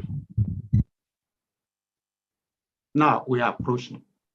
If that election takes place, then what is the fate of the Yoruba Nation movement? Thank you, sir. Daddy, a very question, Meiji. One has to do with relationship with others, and then the other has to do with the election. The end, as you know, sir, is always the reality. The end is the reality. But it is important for us to keep an open mind to all those screaming Yoruba nation. Ẹ̀yin bàbá wa, ẹni tí ojú bá farabalẹ̀, á rí mú. Tójú bá farabalẹ̀, á rí imú. Láti ìgbà tá a ti rìnrìn àjò yìí, ó lójú orúkọ tẹ́ máa dá, tí wọ́n máa ní wọn mọ́ra wọn. Wọ́n dẹ̀ mọ nǹkan tí wọ́n dúró lé lórí, tí oníkálùkù dúró lé lórí. I cannot speak for many people, but I can speak for members of the Yoruba Nation Global Directorate and people in different organizations who identify with our ideologies. You've heard what was propounded and well propagated authoritatively that àwọn ìlú kan ṣe referendum. We were ridiculed, castigated, because we chose to speak the truth, which always stands in isolation. We spoke the truth, but thankfully, because we did at the time, a lot of people are now thinking that referendum is important. Baba, ẹ sọ fún wa wípé a ti pa orí lẹ́yìn olórí. Nǹkan tá a bá lọ́wọ́ àwọn bàbá wa, tá a bá lọ́wọ́ yín nìyẹn àgbàlagbà, pé a ti pa orí lẹ́yìn olórí. When people take the position that ẹjọ́ ẹni tó bá ń sọ̀rọ̀. I want to post this, but can I have evidence of postage, please? Yeah, thank you. Tí a bá tí irú referendum yẹn, tó bá ní ní referendum, it's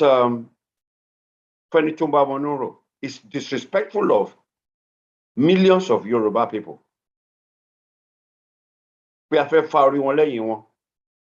We need to ask them. There are 4 groups in this nation, Yoruba nation. The self-determination group, the restructurist, the regionalist, and those who want to maintain status quo. Obey my last command. Where somebody will sneeze and others will catch cold, where you will be asked, jump, and you say, how high. Respect for human dignity should start now. If we don't begin that now, we're wasting our time. In England, where I live, our children will ask us, Daddy, why? Why? Kákan tó igan bójọ́, àbí ká ní kò ní sí referendum, à ń gbé yín jáde o, lọ sí Nàìjíríà. Ọkọ ò gbọ́dọ̀ wọlé kó sọ fún ìyàwó ẹ̀. Ipò ya díẹ̀ àti ń kó kúrò ní United States. As a mark of respect to your wife, you would have worked towards it. You give her reasons why you need to return back home. Irú nǹkan tó dára nípa ṣe nìyẹn. Nípa ti election náà, the same thing. Daddy, a ní constitution ò dáa. The constitution of Nigeria, we repudiated it. Highly repudiated it. Àtúgbẹ́jọ́ lọ sọ́dọ̀ wọn. Ọ̀tọ̀ ọ̀rọ̀ bí ìsọkúsọ ni, olóòótọ́ ìlú, ọ̀tá ìlú ni. Ẹni tá a bá ní nǹkan ò dáa kò lórúkọ méjì. Ta lè ṣiṣẹ́ ìbágbé bí òun ṣe légbò, ká náà tiẹ̀ gbé rárá ni. Kí làbábọ̀ ọbẹ̀? Kò ní sí election, ó ti wá, ó ti lọ. And we say this thing with love, not hatred. Ká máa gbọ́ra wa. Wọ́n ní mo sọ̀rọ̀ láti pa òwe yìí, maybe it's not even appropriate. Here. Wọ́n ní àìfọ̀rọ̀ wérọ̀ yóò jẹ́ kí òbúkọ mọ̀ pé èèyàn kì í ṣe àwọn nǹkan kan. It doesn't have to be a member of the directorate. We have diplomats in Yoruba Nation. We have lawyers, people who are skilled, who are professional in that particular field, who can properly guide our actions. But kí ló ṣẹlẹ̀? A gbà owó lọ́wọ́ ìlú. A fi ṣe nǹkan tí ò lórí tí ò nídìí. Are we saying that we're going to be like Nigeria when we get to Nigeria? We will be wasteful? These are questions that we must begin to ask ourselves. But thankfully, like I said, I can speak for Yoruba Nation Global Directorate. Yoruba ni alubata onda orin. Somebody ń gbọ́ gbégbégbé, àníjẹ́ kan gbé sẹ́yìn ilé wa. When the Northern group decided pé wàhálà Igbo pọ̀ jù, bó ṣe rọ́ ni bí òṣòótọ́ ni, we joined, we did not institute an action with them at the Federal High Court. Because I'm more, we play, bọ́n play game, bọ́n ṣe play more. But then we had the wisdom. We're going to take this thing out of the jurisdiction of Nigeria. I'm sure you heard, Femi Falana handled a case for an African nation and he won on self-determination. So it is possible through the legal route, we can begin to have victory by following the NINA's path also, which is legal. Kosokwe jagun, even though Ogo, as a last resort. There are times when you find yourself in a war that you didn't even start. It's a possibility. So Yoruba Nation must consider that. But we're not going to attack or fight anybody. So it's about Ibita Bagbo Juicy. And Nipa Kamabawa Yosoro Kosento Kwiwa. In this meeting are people who try to mediate with particular individual who would not have it. We took an humble pie. Only our Feniru, Ondani, Toba Dani Kosento Magbeo, and Nicole, Da Yoruba Nation. But tí àwọn èèyàn bá lè fi pé wọ́n fẹ́ dàgbà, tó bá lè jẹ́ pé ìtò ṣe pàtàkì jù fún wọn ní pé orúkọ wọn máa wà lórí flyer àti picture every week. And if all we like is the sound of our own voice, popularity content, so be it. But níbikíbi tí òkùnkùn bá wà, ìmọ́lẹ̀ Ọlọ́run á máa tàn síbẹ̀. Lágbára Ọlọ́run á dé ilẹ̀ ìlérí ní Yorùbá Nation. So through this, we're hearing each other. I want you to watch a meeting. I want to video one. I want to video to Iran Yoruba, like our brother said, the over 60 million people at home. Ultimately, they might take a decision. But above all things, please let us support Dr. Aliyu's project in Yellow Pataki. Let's lay our hands on the electronic, link and forward it to all our contacts. Thank you, sir.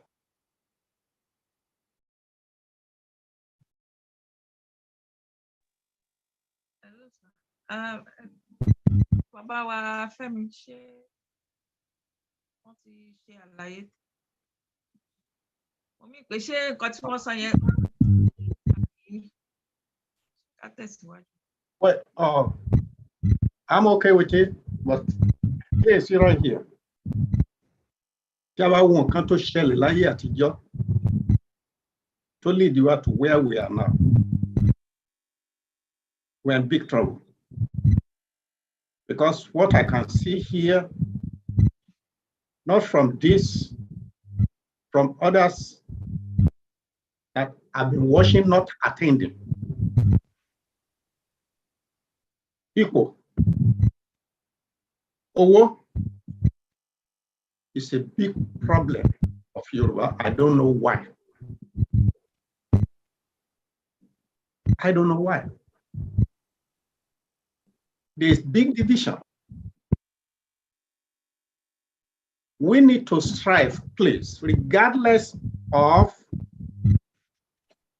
how people are castigating this group, because this is the only group that I know I belong to.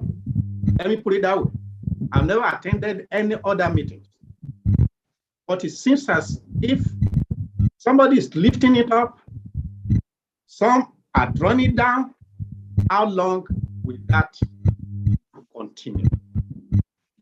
Now, but I think some of our people back home, they are ready. There's no way we can get this without a sort of struggle. I saw a video yesterday, something, when Yoruba Nation's clause was taken from one member, the rip-off, the banner. These are at the border, so Army, Custom, Police. Those guys, they gathered together, they went in and confronted them. They were begging them. So if we say we're not going to get no confrontation, I don't think there's been any nation that got independent or separated that did not involve some war. But in our case, we're trying to minimize. And it might not even be war. Daddy, enjoy mute ara sir. Mute ara yín. Mute ara yín. Okay. Thank you, sir. Okay. So you didn't hear me at all, or somebody else muted? We heard. Okay. Let's briefly mute ẹni tó ń pariwo níbẹ̀ yẹn. Okay. Now, please, let's find a way to get the desired, result. Please, please, please. Whether they are castigating this, either putting this organization, global directorate down, we need to talk about the population, like Amatekon said, the 60 million. Thank you, sir. Sherry Daddy, total lesson. Be Mama Wambi Seman Badrakwe, Opoloyun Nijoba. You've spoken out of the purity of your heart, your desire for Yoruba nation. And Sherry Kwe Igwamiwa, Yoruba ni Ologmo Jori Ejamuni. Tabani Afe Ogun, which is already. Ogun ti wọ kógun òṣèṣẹ dé níjọ́ tó bá ti ń gé ọmọ ìlú lọ́wọ́ méjèèjì lọ́sàn gangan èèmọ̀ wọ̀lú níjọ́ tó bá ti ń gbé ọba aládé nílẹ̀ Yorùbá tó ń mú tán dẹ̀ ń pa tó ń kidnap ọba pẹ̀lú ìyàwó ẹ̀ tó ń pe obìnrin pé àbò ẹ̀dà tó ń bá wọn sùn pẹ̀lágídí ní gbangba ogun ti dé. Yorùbá adẹ̀lédè tán ní àràbà tó ra mú odò ń gbá rèrè wọ́n dẹ̀ ní igi gogoro má gún mi lójú òkèèrè láti ń wò. We've said this on many occasions, sir. Oríṣiríṣi ọ̀nà la fi lè gba ìlú wa. Oríṣiríṣi. ìlú tó wà irú Israel kò sí ìlú tí ò ní defences torí wọ́n ro possibility pé tógun bá dé káwọn lè defend ara wọn ní gbà ní pégun o ìlú míì gan ní nuclear capability kò sí pọ́n fẹ́ lọ fi attack pé kó lè jẹ́ nǹkan ààbò fún wọn ní káṣẹ máa wà ní àwa tó yẹ pé a ti ń rí àwọn àmì sign pé késekése ní nǹkan tó ń ṣẹlẹ̀ kàṣàkàṣà ń bọ̀ wọ́n ń gbé tírélà wọnú ilé wa nínú tírélà tó ń wọlé yẹn oríṣi nǹkan mẹ́ta ló wà ńbẹ̀ gbogbo ẹlẹ́ point towards ogun alùpùpù tó lóyìnbó ń pè ní motorbikes ìbọn olóró in some cases bomb wà lára wọn wọ́n dẹ̀ ń kó àwọn ọmọ mìtúrúkú tá ń pè ní whatever orúkọ tó ń pè àwọn tó ń gbé gbá sí lọ́wọ́ lọ́dọ̀ wọn lọ́hùn àti ní àwọn neighbors wọn wọ́n ṣe ń kó wọn wọlé nìyẹn orílẹ̀-èdè Yorùbá náà ń kó wọn wá wọ́n dẹ̀ wọnú igbó ohun kan tí ò ń ṣẹlẹ̀ ará Ìjẹ̀bú Òde lọ sí Ìbàdàn sìn gbogbo Sáàmù àti Àmùrè tó mọ̀ ló máa kó mọ́ra kó tó lè travel ogun ti dé but now kì í ṣe nǹkan tá a mọ̀ those are the problem the solutions pé àwa náà gbọ́dọ̀ ṣe èmi lókù òru in fact lókù òru ló yẹ kó máa lọ àwọn nǹkan tá a máa ṣe tó jẹ́ pé nǹkan tó ń pààyàn kì í ṣẹ̀jẹ̀ lẹ́nu ẹ̀ tó máa lọ a dẹ̀ tún gbọ́dọ̀ ṣe holistically àwọn ìgbésẹ̀ yẹn kì í ṣe ẹgbẹ́ yìí nìkan àmàwọ̀ ẹ̀ pé àwọn ẹgbẹ́ míì náà wọ́n ń ṣe abẹ́gẹ́ ibi tí confidence wa bá wà tí trust bá wà ẹ jẹ́ ká kún wọn lọ́wọ́ because wọ́n pè lósùn ó ní nǹkan kan tó máa end ẹ̀ o because mo ṣe sọ̀rọ̀ nígbà tá à ń sọ̀rọ̀ tí màmá wa ní kí n sọ̀rọ̀ nípa owó kò yẹ kó dìgbà tá a bá ń sọ gbà they control our borders and other things nǹkan tá a bá máa ṣe ìsinmi kẹjẹ ká ṣe wọn ní àtòkèrè lójúkòrò ló ti mẹ́kọ̀ọ́ sùn bọ́ nípa nǹkan àbólẹ̀ Yorùbá àwọn èèyàn ń gbìyànjú àwọn èyí tá a rí nípa tàwọn ọmọ wa yẹn we thank God wípé ọmọ akin ni wọ́n dẹ̀ pọ̀ káàkiri ilẹ̀ Yorùbá báyẹn bọ̀rọ̀ nǹkan tá à ń sọ wípé tógun ó ju nǹkan tá a rí lọ́jọ́ yẹn lọ aláwọn ọmọ tán ti jí mẹ́ẹ̀mí wọn tó yẹ pé wọ́n ready láti defend but àti tinú omi o àti torí ilẹ̀ àti tòkè we must be prepared for everything it will require strategic planning logistics being in place and all this require money human resources that we will deploy for those projects we are working we are talking and kí Elédùmarè kó fún wa ṣe so ó jẹ́ nǹkan tí mo lè fi ṣe ẹ fọkànbalẹ̀ but let's continue to work it's not something that we can do in a single day and by the way sir Nelson Madiba Mandela was a South African prince and a lawyer that was trained by the best lawyers anyone can think of anywhere in the world Jews. He gave up the fact that he was a lawyer, that he was a prince, and he joined the armed struggle. We know the consequence, 27 years of his most productive life. It is sacrifice. And also, at the time, nígbà táwọn àgbà lọ́dọ̀ wa tán ní fẹ́ kúrò on the scene, the man did one time. Ó dẹ̀ ra kúrò, ó fọmọ kékeré sí.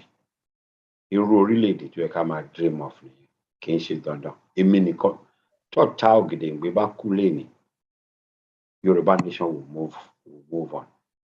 So we need to begin to think about that.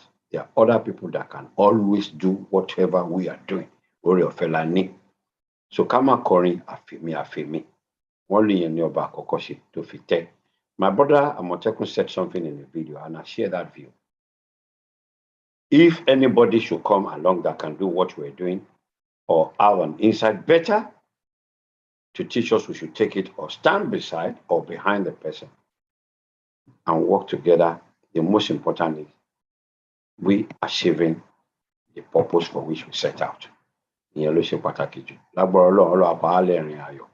Tá a bá dé ilẹ̀ òmìnira, nǹkan tá a ṣe lè ní adé ọ̀rọ̀ tán fún wa. Ọlọ́run á jẹ́ ká rí dáadáa ṣe o. Thank you, sir.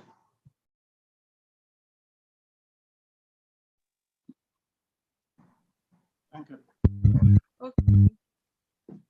Check ọwọ́ kankan tún wà. Kò sí ọwọ́ kankan lókè mọ́ lásìkò yìí. Barrister Ògèdèngbé aṣẹ́ríṣẹ́ o. Yes, thank you, sir. Olúwa fún ẹni òun sí o. Àmín, sir. Àdúgbò Ọlọ́run fún orí ọ̀fẹ́ tẹ́ gbórí nígbà ní Directorate o. Oh, thank you, sir. Àṣeyọrí ni o. We love you all. God Oh, bless. thank you very much. Daddy, And God bless you. all the praises goes to our mothers, our daddies, all of them who have been relentless. And the Bible said God gave the word. Great are the multitude of them that published it. We are because they are.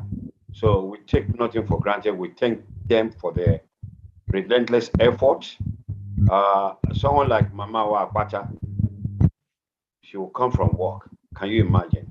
The work in the United States and in Europe, they are tedious. Some of us will actually stand or walk around. People like Sister Rosemary and even some doctors amongst us.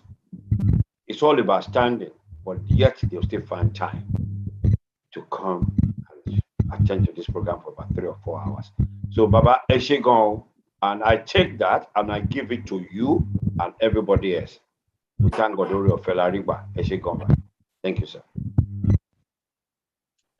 Mr. Patashe can play audio video here. Yeah, I think it's time, sir. All right, thank you.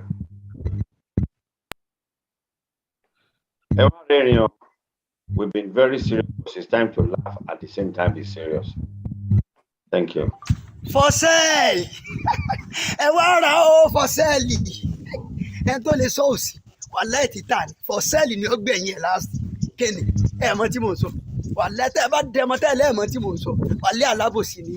For sale ni ó gbẹ̀yìn Nàìjíríà last. Wàláhì àtà ni. Ẹ tó lè sọ òsì. Ẹ ti bàjẹ́ débi ká má ta. Bá a bá jí bẹ̀ta orí Facebook, orí gígé ni. Bá a wo orí YouTube, wọ́n ti pa eléyìí ni wọ́n ti dáná sun. Ẹ̀yin olórí burúkú torí bẹ́ẹ̀ ṣe dìbò ó lè bá káàkiri ẹ̀ tí ẹ bá wá ronú sí nǹkan kan tó lè jẹ́ solúsàn Nàìjíríà ọ̀rọ̀ bẹ́ẹ̀ ṣe dìbò tẹ́ kò wó jẹ ẹ wá ní àmọ́ta wà lẹ́ àṣẹ nìkan gbọ́dọ̀ jù kan nílé ọlọ́fà àmọ́jọ Haúsá ó dùn lọ́tọ̀ Ìgbò ó dùn lọ́tọ̀ àwa Yorùbá nation náà àwa náà ó dùn lọ́tọ̀ ẹ wá láàánú ìta for sale ta ni ọ̀rọ̀ ẹ wá ra Nàìjíríà ó wà lẹ́ àtà ni nítorí wà lè mú àmọ́ta wà lẹ́ ntí ẹ tí rí àyàfi ká dúró lọ́tọ̀ọ̀tọ̀ kó kálukú ṣe tiẹ̀ lọ́tọ̀ọ̀tọ̀ ẹ̀yin olórí gbogbo ẹ ti bàlújẹ́ ojoojúmọ́ lẹ̀jẹ̀ sàn bàlá Nàìjíríà ojoojúmọ́ kò síjọ́ kan tá a jíbẹ̀ tá a lè jíbẹ̀ jẹ lórí Facebook lórí gbogbo nẹ́ẹ̀tì ẹ wá solúsàn ṣe sí ọ̀rọ̀ bí ẹ ṣe dìbò tẹ́ ẹ sì kó alówó jẹ o lè bá káàkiri ẹ wá ní amọ́ta kò sí iná kò sómi kò sí security kò sí nǹkan kan ẹni amọ́ta à ní takínni ẹ wá gbọ́ tá a bá fẹ́ ta Nàìjíríà ìkìlọ̀ rẹ o ẹ gbọ́dọ̀ takire mọ́ o tẹ́ bá takire ìlú bàbá mi mọ́ ẹ mórí ibùsùn ẹnu ni ẹ̀yin olórí burúkú yìí.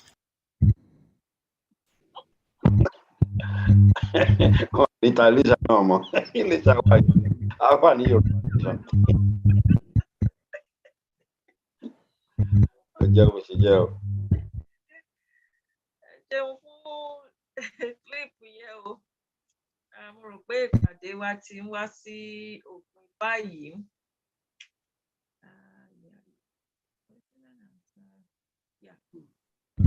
Anyway, hello, Nigeria. Thank you so much. Whoever is doing the vote of thanks, Sister Ọ̀jọ̀gbọ́n Odùmọ̀ṣù. Vote of thanks. Lẹ́yìn yẹn a kọ national anthem of the Yoruba land. Pastor Odùmọ̀ṣù, vote of thanks. Iwolewa Barrister. Àwọn ti padà sí Jẹ̀bú. Ó possible lọ.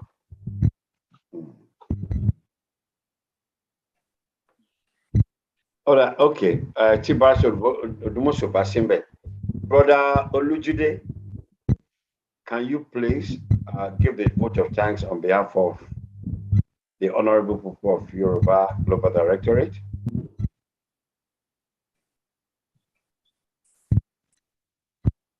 Bro Lujide. Hello. Hello. Bono wa bayo.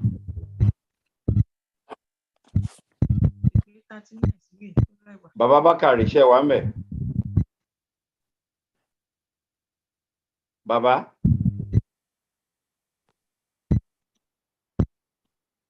Okay. Àgbà ò ní tán lórílẹ̀. Alhaji Sule bá mi tò. Ẹ ṣé sir. Thank you, sir. Ó dà pé iṣẹ́ tán gbé fún mi ní kíákíá mọ́sámọ́sá adúpẹ́ lọ́wọ́ bàbá wa Dr. Arinola fún ìṣètò fún wa ní èyí. Adúpẹ́ lọ́wọ́ bàbá wa Àmọ̀tẹ́kùn fún ìṣípayá ọkàn wọn. Tán wò pé wọ́n put him to task. Àwa dúpẹ́ lọ gbogbo àtàrà lórí ìkànnì yìí náà. Àwọn mẹ́mbà tí àwa tẹ́ pé àwa àkànjẹ́ kọ́sọ́mà ní ẹ̀kọ̀ọ̀kan ni. Ọlọ́run kó ṣàánú gbogbo wa. Ìtúkọ̀ àwa lè ní mọ́jà túká lè bí lọ́wọ́ o. Ọlọ́run ṣàánú wa lílọ bíbọ̀ wa sí rọrùn fún wa o. Gbogbo ìjàngbara wa oníkálukú lórí pé ká ní ilẹ̀ wa. Ọlọ́run jẹ́ kó tẹ̀ wá lọ́wọ́ tá a máa ṣe tó máa fi débẹ̀. Iṣẹ́ ń lọ. Gbogbo aṣọ kọ́là ń sá sóòrùn gẹ́gẹ́ bí barista ṣe sọ. Àti àwọn nǹkan míì tá à ń rò pé báyìí bó ṣe rí ni.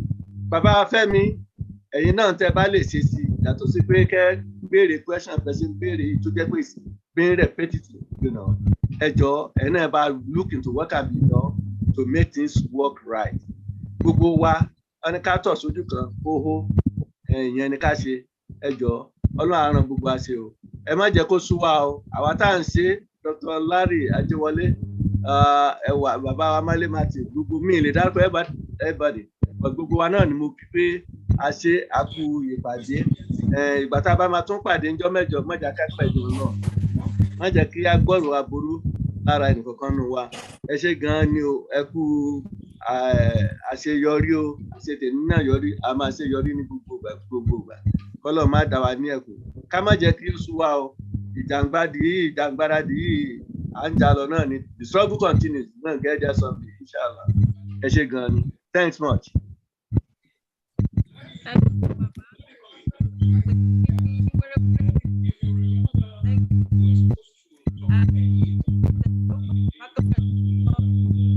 Gbọ́ yín dáadáa, Mrs. Àpága.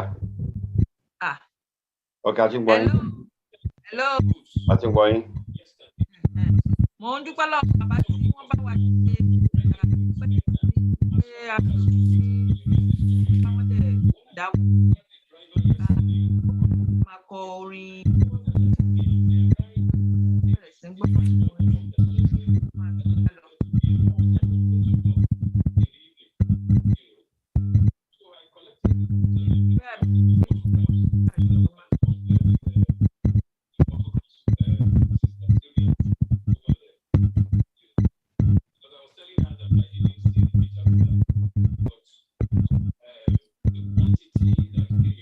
This is Akpata. Check cable microphone àbí jack. Ladies and gentlemen, the national anthem of the newly formed Ududuwa Nation.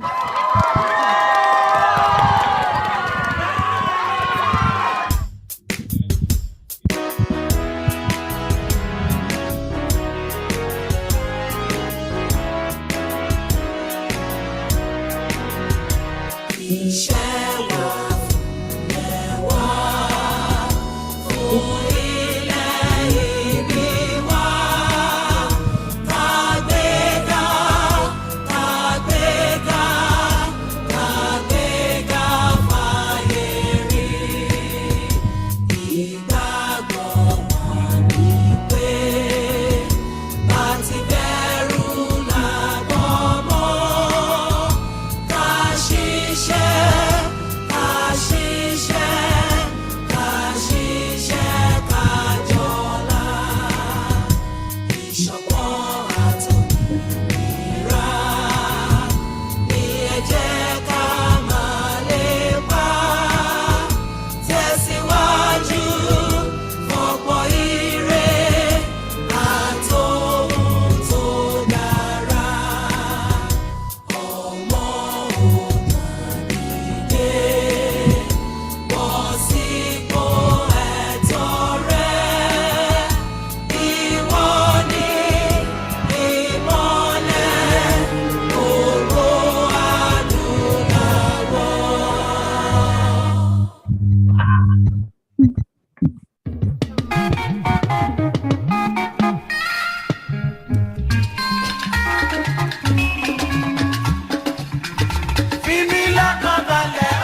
Just wait, then let's wait.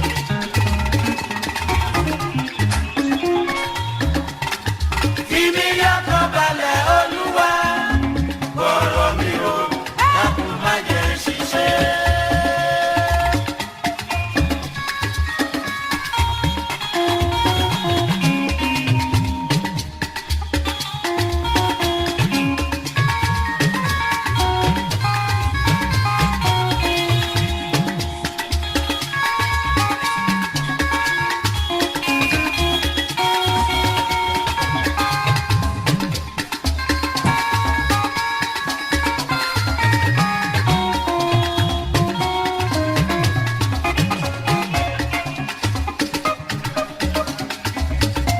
Má jẹ́ ṣiṣẹ́, má jẹ́ ṣimú, má jẹ́ ṣijẹ́, má jẹ́ ṣilẹ̀tẹ̀.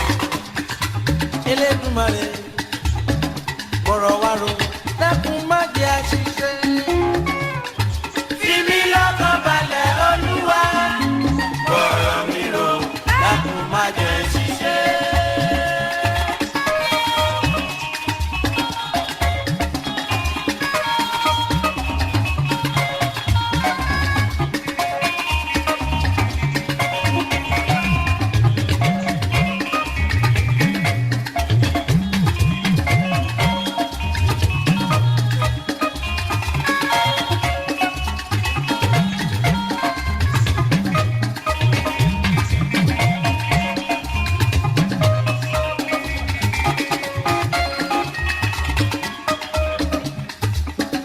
Ìwọ ló ṣàgbé nígbó ló fi fìyẹ́ parọ́. Ṣòun ló ṣàlùkò ló fi fìyẹ́ kó sùn. Òun ló ṣòdìdẹrẹ́ ló fi fìyẹ́ pépó. Bọ̀rọ̀ mi ro, dákun má jẹ́ ṣiṣẹ́.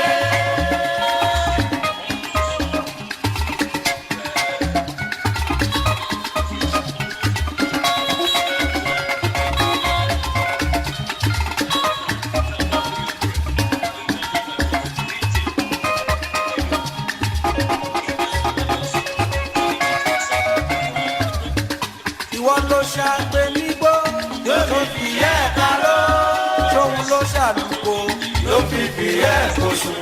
Òun ló ṣòdìdẹrẹ́ ló fi fìyẹ́ pépó. Bọ̀rọ̀ mi ro, dákun má jẹ́ ṣiṣẹ́.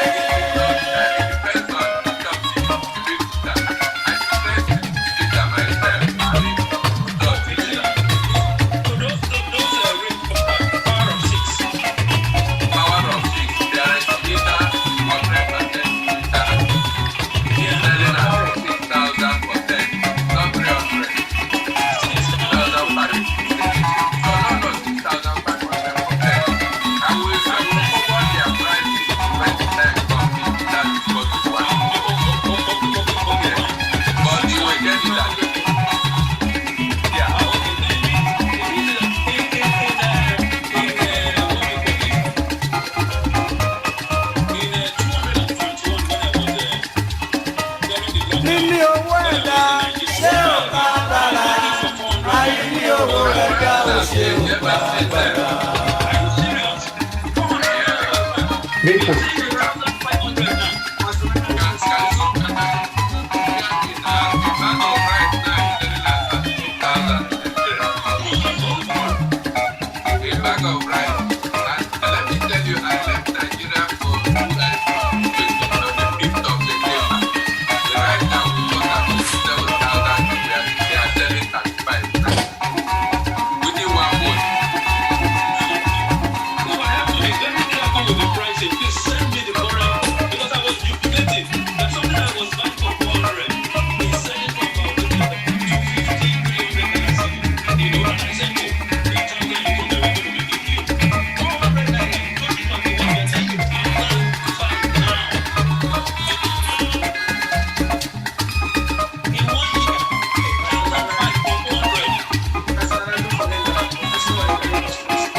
ẹ̀dá ṣé ò bá bàrà àìní owó ẹ̀dá ò ṣe ò bá bàrà.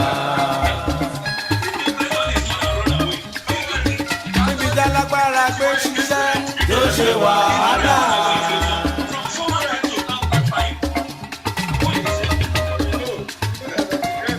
alágbára gbé ṣiṣẹ́ yóò ṣe wàhálà ara tí ó lè dìde ó wá sí máa rí ṣe.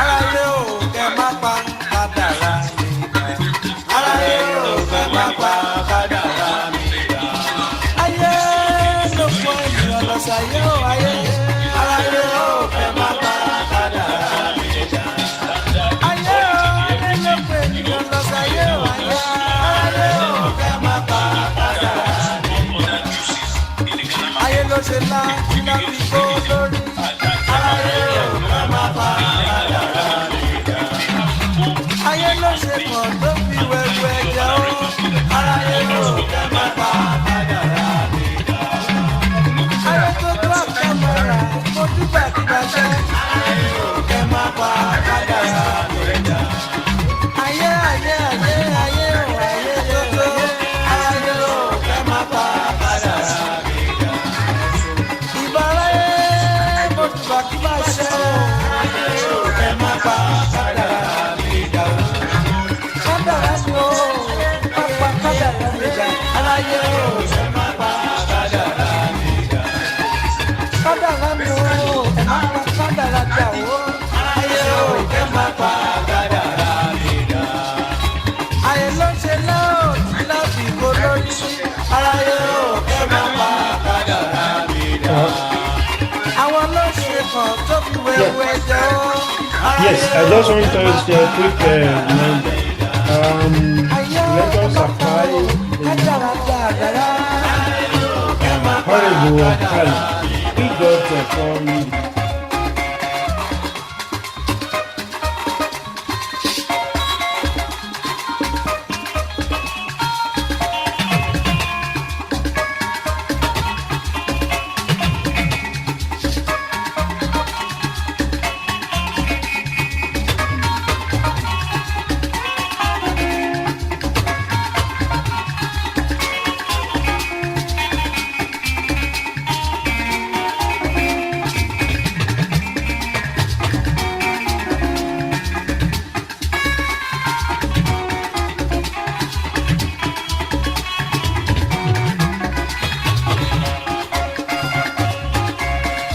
má ṣe rí challenge rẹ mọ́lẹ̀ arákùnrin olúwa yóò béèrè lọ́wọ́ rẹ̀ ohun tó fi ṣe. má ṣe rí challenge rẹ mọ́lẹ̀ arákùnrin olúwa yóò béèrè lọ́wọ́ rẹ̀ ohun tó fi ṣe.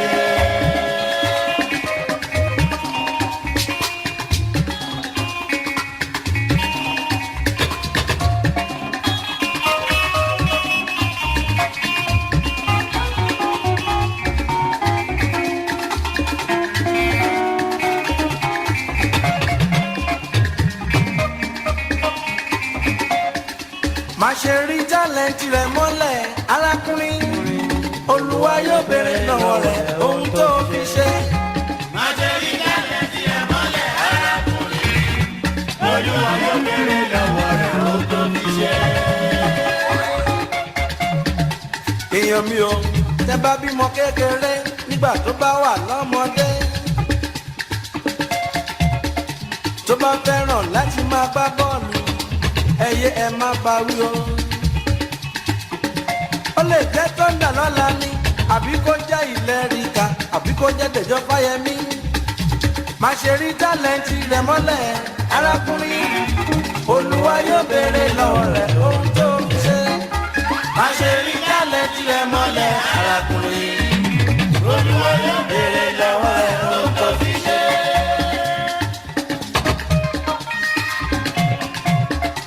èèyàn mi ò tẹ́ bá tún lọ́mọ kékeré nígbà tó wà lọ́mọdé tó bá fẹ́ràn láti máa kọrin àbí tó fẹ́ràn láti máa fi gìtá ṣeré ẹyẹ má bá wí olúwa ló mọ ṣé àṣelà ó lè jẹ́ kọ́mándà lọ́la ni.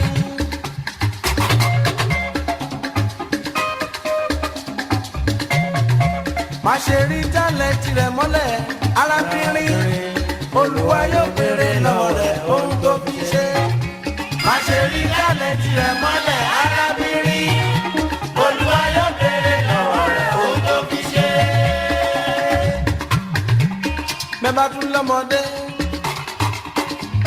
mo bá lọ́jọ́bìnrin nígbà tó wà lọ́mọdé tó fẹ́ràn láti máa sáré àbí láti máa fò ẹ má bá wí o. ó lè jẹ́ dúpẹ́ ọ̀ṣìkọ̀yà lọ́la ni má ṣe rí tálẹ́ǹtì rẹ̀ mọ́lẹ̀ arákùnrin olúwa yóò béèrè lọ́wọ́ rẹ̀ ohun tó fi ṣe. má ṣe rí tálẹ́ǹtì rẹ̀ mọ́lẹ̀ arákùnrin olúwa yóò béèrè lọ́wọ́ rẹ̀ ohun tó fi ṣe. ẹ̀yin ni ẹ wo kò sẹ́ni tó mọ̀lá. ẹ̀yin ni ẹ wo kò sẹ́ni tó mọ̀lá. olúwa ló mọ̀ ṣe àṣelà ó ti dájú. ẹ̀yin ni ẹ wo kò sẹ́ni tó mọ̀lá. olúwa ló mọ̀ ṣe àṣelà ó dá mi lójú. ẹ̀yin ni ẹ wo kò sẹ́ni tó mọ̀lá. tó mọ̀lá ẹ̀dá tó mọ̀lá ò ṣe o. ẹ̀yin ni ẹ wo kò sẹ́ni tó mọ̀lá. ẹ̀yin ni ẹ wo kò sẹ́ni tó mọ̀lá. ẹ̀yin ni ẹ wo kò sẹ́ni tó mọ̀lá. ẹ̀yin ni ẹ wo kò sẹ́ni tó mọ̀lá.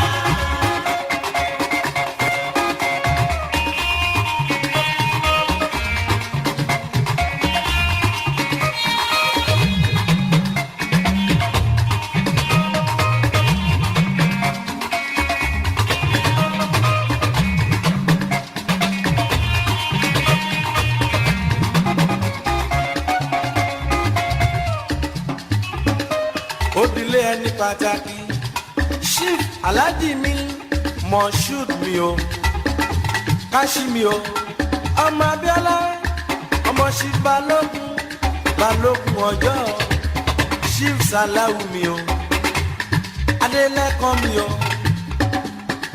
chief balógun ọjọ́ bàbá bàdà para o.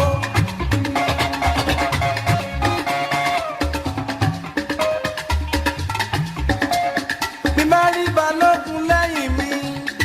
Inú mi á dùn, ara mi á yá gágágágá.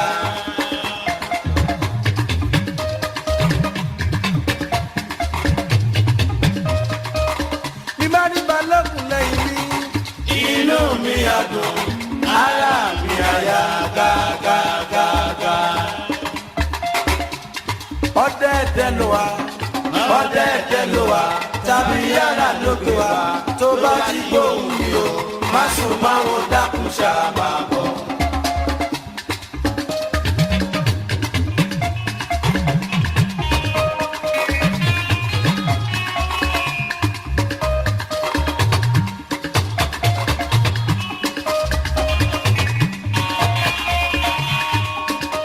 ajé túmọ̀ bí olókùn dúdú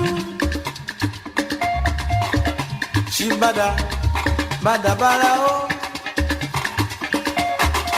ọ̀pọ̀ alájà síbi àtúnyẹ o àti inú tẹ́ alájà síbi àti mi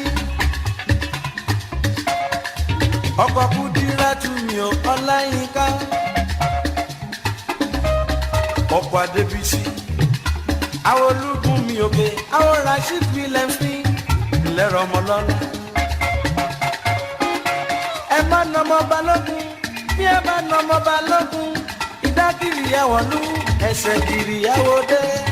ẹ má nà ọmọ balógun ẹ bá nà ọmọ balógun ìdákìrì yàwọ̀ lú ẹsẹ̀ kiri yàwọ̀ dé.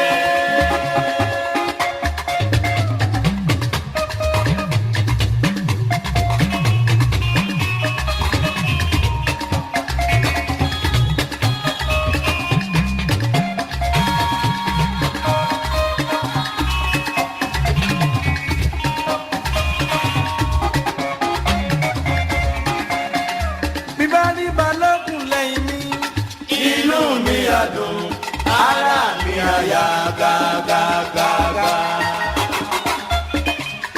Ọdẹ ẹdẹ ló wà, ọ̀dẹ̀dẹ̀ ló wà kábíyàrá ló gbé wa tó bá ti gbóhùn mi o má sùn má wo dákúṣà máa bọ̀ ológun dúdú má sùn má wo dákúṣà máa bọ̀ ajẹ́túmọ̀ bí ológun dúdú má sùn má wo dákúṣà máa bọ̀ ọkọ̀ síbi àti mi àtinúkẹ́ má sùn má wo dákúṣà máa bọ̀ ọkọ̀ lẹ́yìn ká mi má sùn má wo dákúṣà máa bọ̀ ọkọ̀ adébísí má sùn má wo dákúṣà máa bọ̀ bàbá kọ́lá wọlé òye má wo dákúṣà máa bọ̀ bàbá ayọ̀dèjì má sùn má wo dákúṣà máa bọ̀ bàbá kọ́lá ròlóye mi má sùn má wo dákúṣà máa bọ̀ tùlẹ̀ ò bàbá mú bọ́lá jí má sùn má wo dákúṣà máa bọ̀ bàbá wúrà ọ̀la mi dákú má sùn má wo dákúṣà máa bọ̀ bàbá ọmọlọ́lá má sùn má wo dákúṣà máa bọ̀ bàbá lẹ́kọ̀ọ́ má sùn má wo dákúṣà máa bọ̀.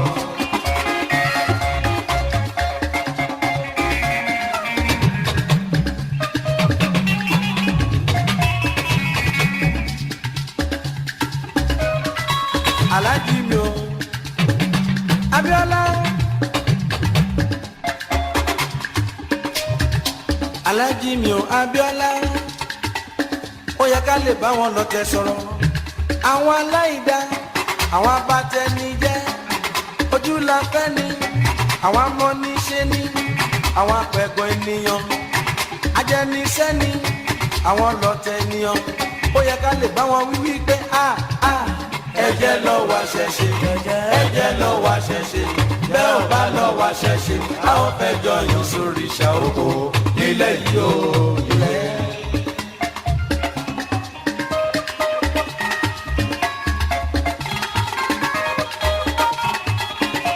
ó yẹ ká tún lè fi yé wọn apáríkọ̀dá ọ̀dàlẹ̀ ohun ẹ̀rí ẹ̀dá.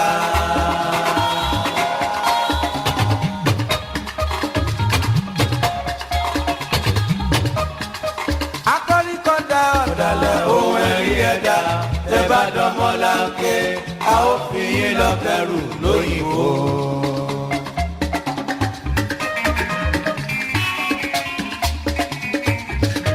àwọn olúkún mi ò gbé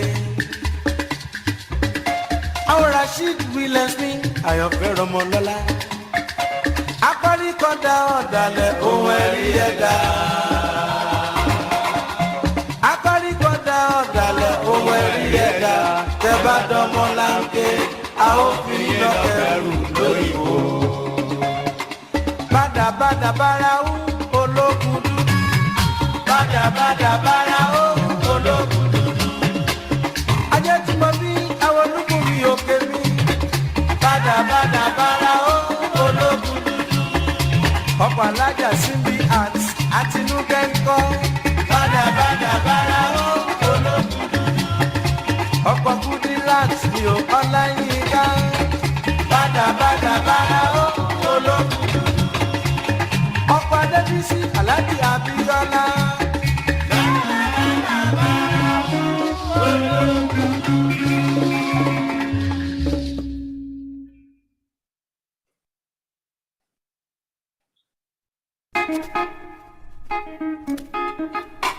Nice one, ẹ ṣé o, ẹ ṣé fún àwọn orin wọ̀nyí o, àwọn ìjà ìwọ̀ nílé o. Epo ńlá ló gbára rẹ̀ lọ́wọ́ bẹ́ẹ̀, wèrè pé bàrà rẹ̀ gbá kí o kó.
Ọba Olúwa la ó máa epo ilá ó bára rẹ̀ lọ́wọ́ bẹ́ẹ̀ wèrè pé bàrà rẹ̀ bá di oko.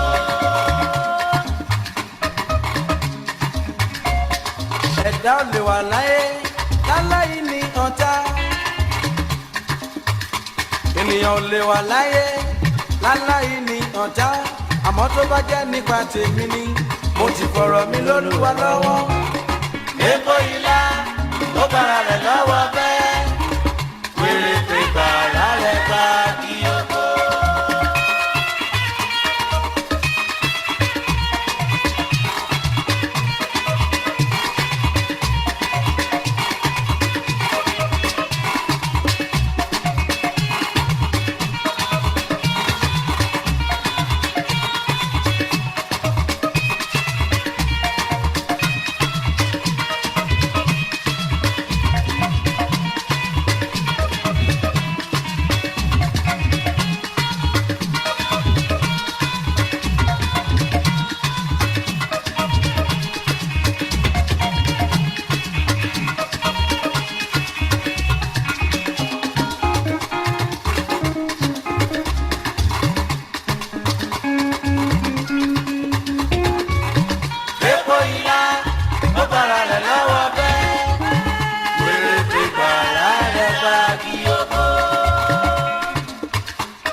Bàjẹ́ sọmọ ẹnì kejì iwájú la ó máa lọ.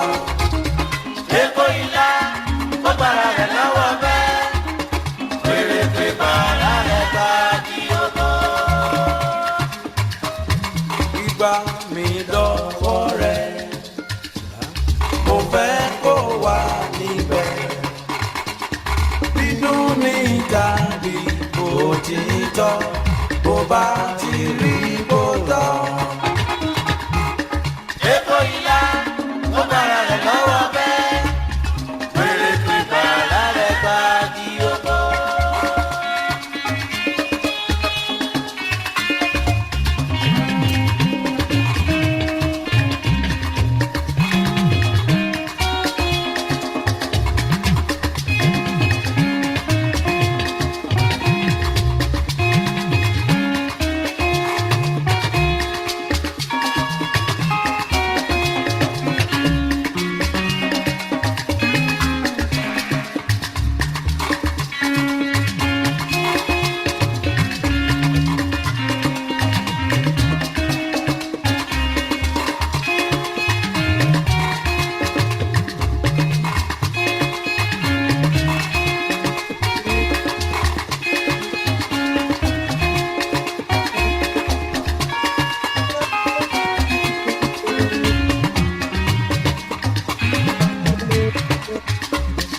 Ìgbà mi dọ́wọ́ rẹ̀ mo fẹ́ kó wà níbẹ̀ nínú ní tàbí òtítọ́ tó bá ti rí bó tọ́. epo ilá ó bára rẹ̀ lọ́wọ́ bẹ́ẹ̀ wèrè pé bàrà rẹ̀ bá di oko.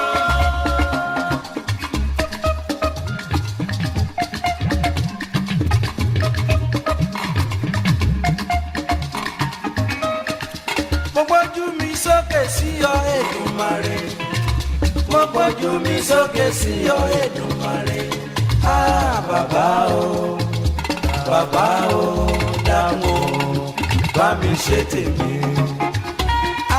bàbá o dáhùn o bá mi ṣe tèmi. epo ilá ó bára rẹ̀ lọ́wọ́ bẹ́ẹ̀ wèrè pé bàrà rẹ̀ bá di oko.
iṣẹ́ ọwọ́ mi o àtó mi dẹ̀rùn.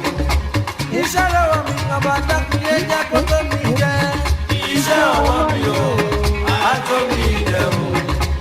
Iṣẹ́ ọwọ́ mi Èdùmàrè bàbá jẹ́ kó tó mi jẹ́. Iṣẹ́ ọwọ́ mi o àtó mi dẹ̀rùn. Bàbá lókè o. Iṣẹ́ ọwọ́ mi o àtó mi dẹ̀rùn. Ọba tó pèsè fẹ́ tó tún pèsè fẹ́ yẹ. Iṣẹ́ ọwọ́ mi o àtó mi dẹ̀rùn. Àṣeyẹ lọ́lọ́kàn ń ṣe pé Èdùmàrè bàbá mímọ́. Iṣẹ́ ọwọ́ mi o àtó mi dẹ̀rùn. Àyínlọ àyínbọ̀ òun ṣẹ́ lọ́wọ́ yẹnu. Iṣẹ́ ọwọ́ mi o àtó mi dẹ̀rùn. Èdùmàrè bàbá mo kéde ọ́. Iṣẹ́ ọwọ́ mi o àtó mi dẹ̀rùn. Lọ́lá Olúwa o iṣẹ́ ọwọ́ mi àtó mi dẹ̀rùn. Iṣẹ́ ọwọ́ mi o àtó mi dẹ̀rùn. Yé o bàbá mímọ́. Iṣẹ́ ọwọ́ mi o àtó mi dẹ̀rùn. Yé o bàbá mímọ́. Iṣẹ́ ọwọ́ mi o àtó mi dẹ̀rùn.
Àdá tó mú ṣánṣán kò lè ṣàkó fúnra rẹ̀ ènìyàn ló lè ṣàtọkùn fún.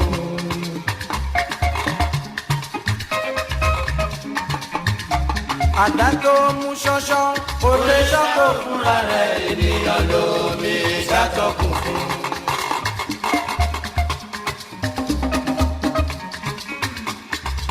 Igbá funfun lóró mi.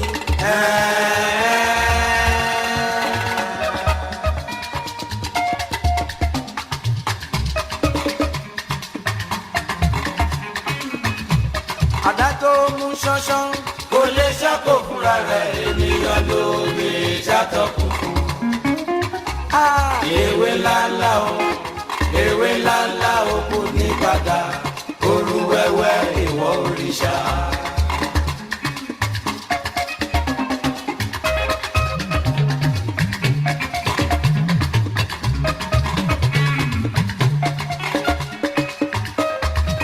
Igbá funfun lóró mi.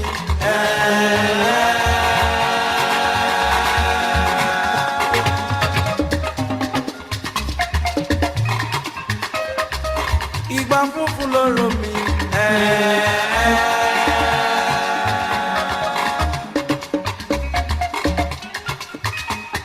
Ẹ̀dá tó mọ̀wẹ̀ kó ká lọ ọ̀sàré.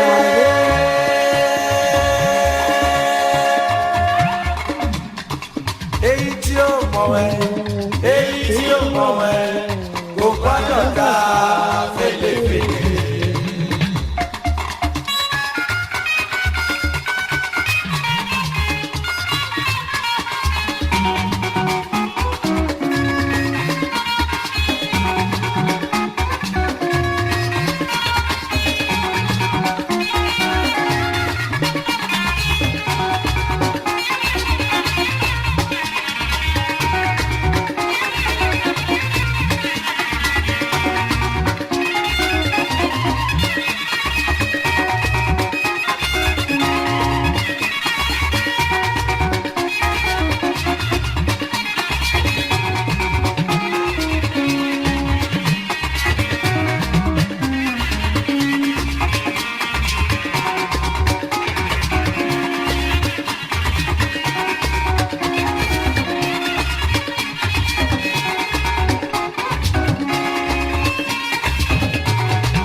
pupa funfun lóró mi.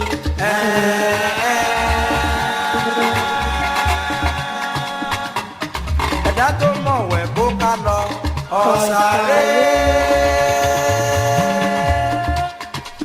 Èyí tí ó mọ̀wẹ̀, èyí tí ó mọ̀wẹ̀, kò gbọ́dọ̀ ta fèlèfèlè. Reformers tẹ́ ń wí ire o, ṣe bá wa ló pé, ṣe bá wa ló pé èdè fáwọn tó méde.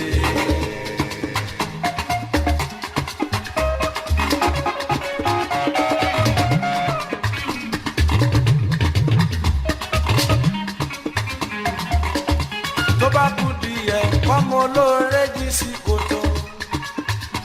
Mọ̀nàmọ́ná á ṣiṣẹ́ ìmọ́lẹ̀ fọ́mọ olúwa.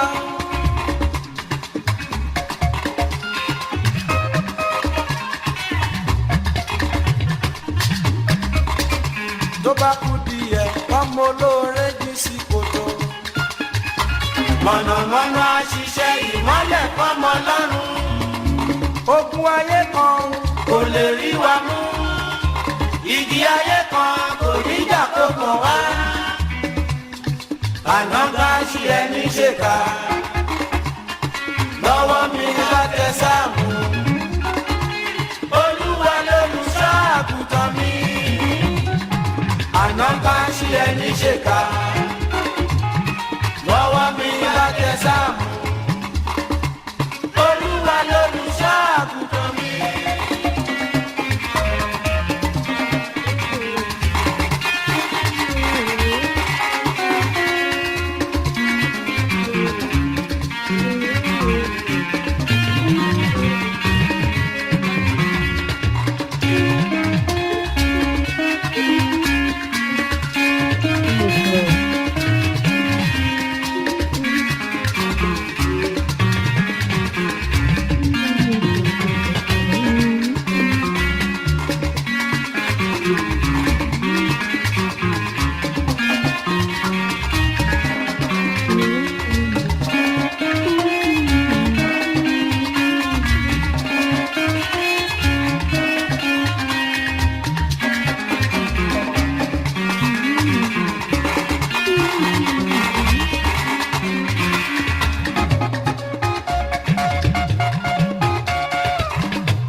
Ẹni tó gbà Olúwa ń bẹ, ó ṣàmì àdúrà mi. Ẹni tó gbà Ọlọ́run ń bẹ, ó ṣàmì àdúrà mi. Oníṣẹ́ ọwọ́ alówó lọ́wọ́, àmì o, àmì àṣẹ. Oníṣòwò arére ọjà, àmì o, àmì àṣẹ. Aboyún ilé abitibiti rẹ̀. Àkọ́tí òyìnbí ẹ̀rọ ọmọdé-jọ́. Òṣìṣẹ́ ìjọba èrè lẹ́ ó máa jẹ́. Àwa mọ́tò kò ní fi mọ́tò jàmù. Onítaxi wọ́n máa rí ṣe. Àwọn obìnrin ọjà á tàtà jèrè. Ẹni tó ṣòwò wọ́n máa rí ṣe. Alákọ̀wé ọkọ̀ ọba oníṣẹ́ wọn lẹ́sẹ̀. Ẹni tó lùlù ìlú á máa dún fún. Ogun ayé kan kò lè rí wa mú. Ìjì ayé kan kò ní jà kó kàn wá. Àná bá ṣe ẹni ṣèkà. Lọ́wọ́ mi lájẹ sáàmù. Olúwa lolùṣọ́ àgùntàn mi.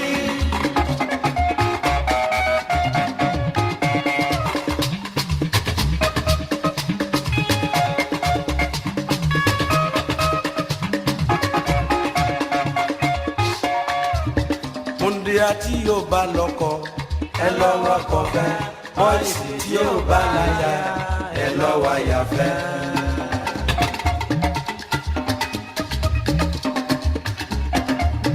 Múndíá tí yóò bá lọ́kọ, ẹ lọ́wọ́ kọfẹ́. Bọ́ìsì tí yóò bá láyà, ẹ lọ́wọ́ ọ̀fẹ́ tóyún bá dé o ẹyẹ má má ṣe nítorí ìwà ìkà yìí o ọlọ́run ò fẹ́ tóyún bá dé o ẹyẹ má má ṣe nítorí ìwà ìkà yìí o ọlọ́run ò fẹ́.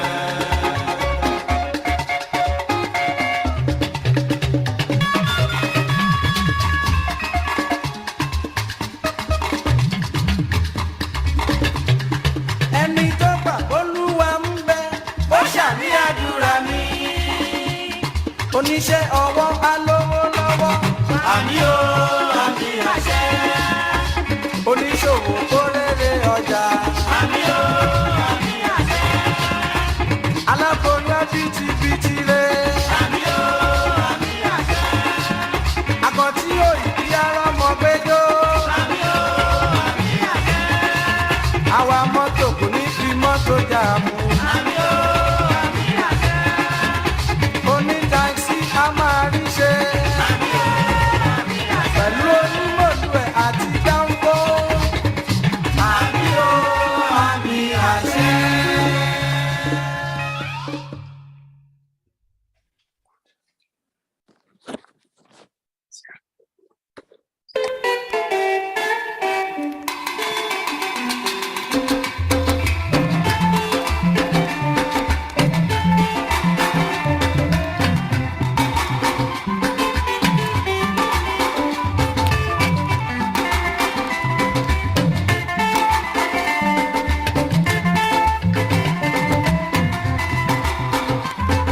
ṣìkìṣìkì máa mi owó wọlé dé.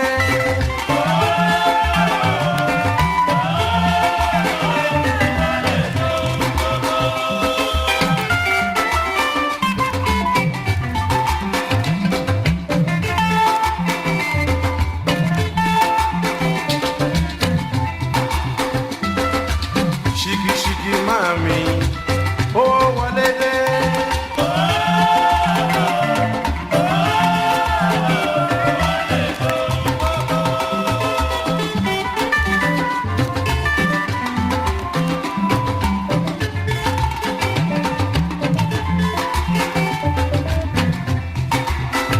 ọlọ́mọ ló láyé ọ̀rẹ́ mi o ọmọ làwòrán eré.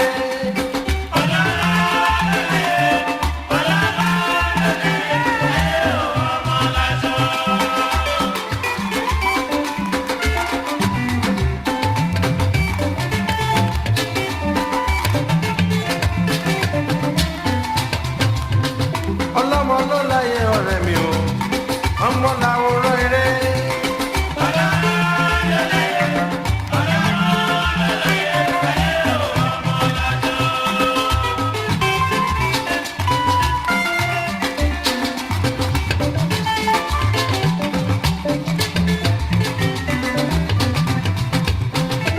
bàbá fún wa lárin ṣìkì ọdún o kárówó fi ṣayé.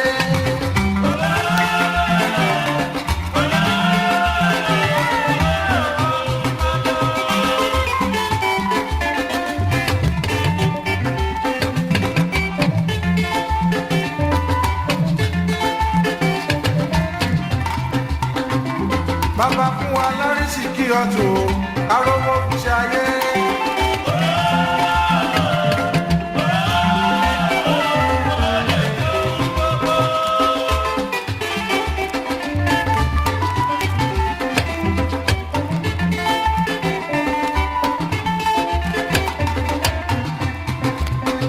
ọlọ́mọ ló láyé ọ̀rẹ́ mi o ọmọ làwòrán eré.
àìmásìkò ló ń dámú ẹ̀dá o àyànmọ́ oníkálukú ó dájú kò níta ṣe.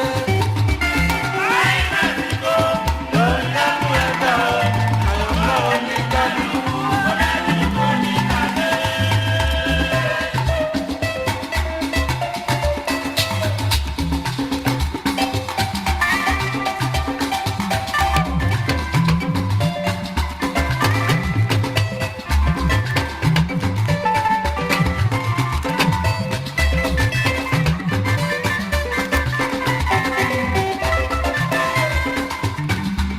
àìmásìkò ló ń dámú ẹ̀dá o àyànmọ́ oníkálukú ó dájú kò níta ṣe.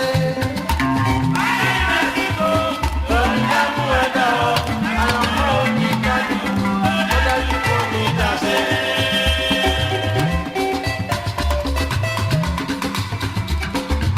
àní bí ó sì tèmi ọ̀rẹ́ ò ní lè jẹ́.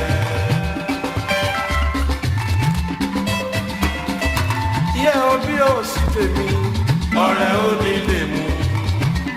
ẹ jọ̀wọ́ ẹ máa sọ bẹ́ẹ̀ mọ́ o ọba olúwalà lébi lè ṣe.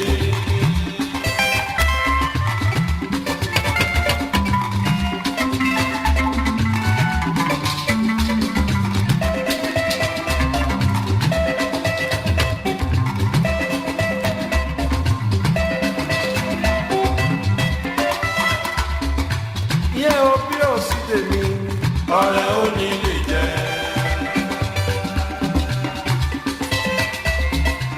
àní bí ò sí tèmi ọ̀rẹ́ ò ní lè mú. ẹ jọ̀wọ́ kẹ́nu sábẹ́ mọ́ o ọba olúwalà lébi lè ṣe.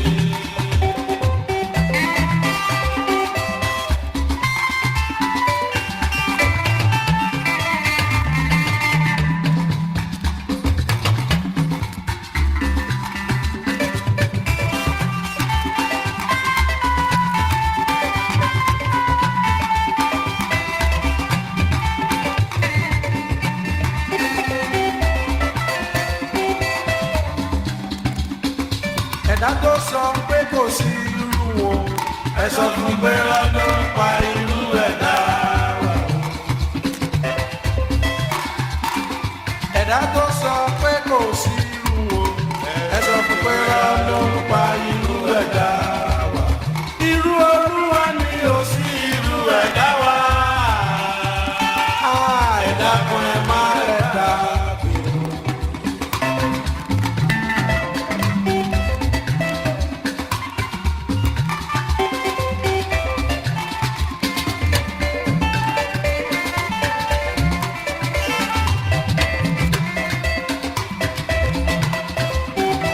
ẹ̀dá tó sọ pé kò sí irú wọn ẹ sọ fún pé lọ́dún pa irú ẹ̀dá wa. irú olúwa ni ò sí irú ẹ̀dá wa. ẹ̀dá kan ẹ̀ má lẹ̀dá.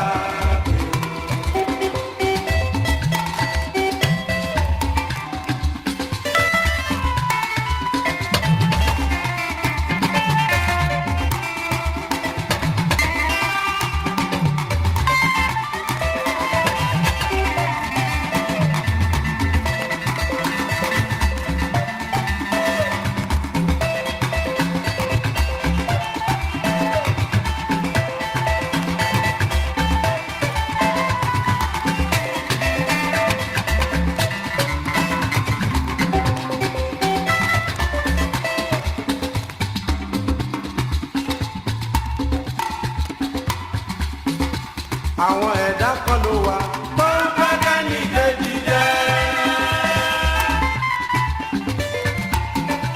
àwọn ẹ̀dá kan ló wà tó ń fẹ́ kẹ́ni kejì jẹ́.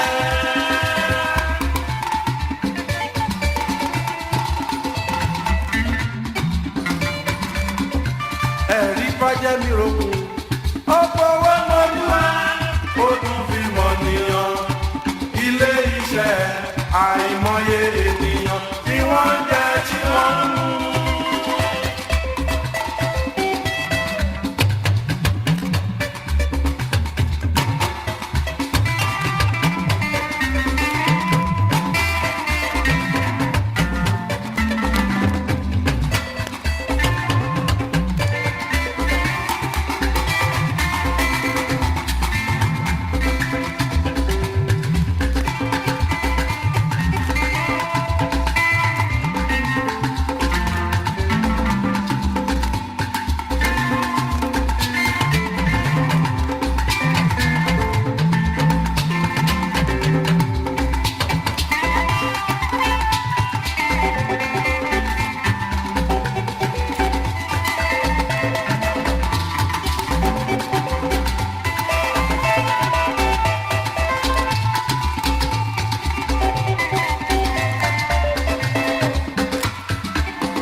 àìmọye ènìyàn tí wọ́n ń jẹ tí wọ́n ń mú.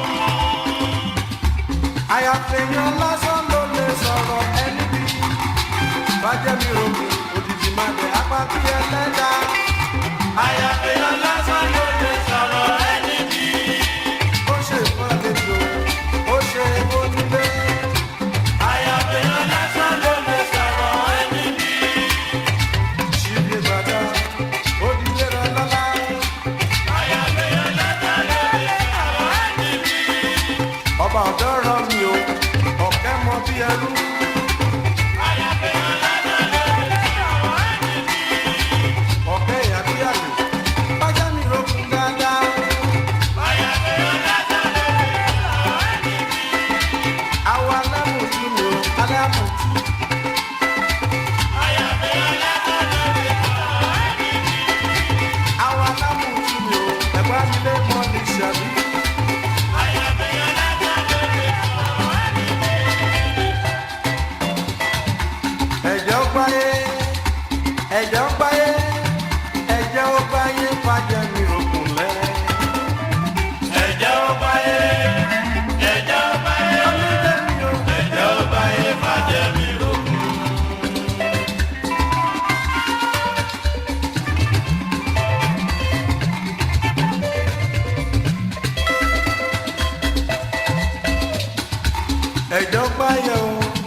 kò sẹ́ni wá rí lọ́rọ̀ ẹ. Mẹ́ta tó lù wá bá kọ́, kò sẹ́ni tó lè yí padà.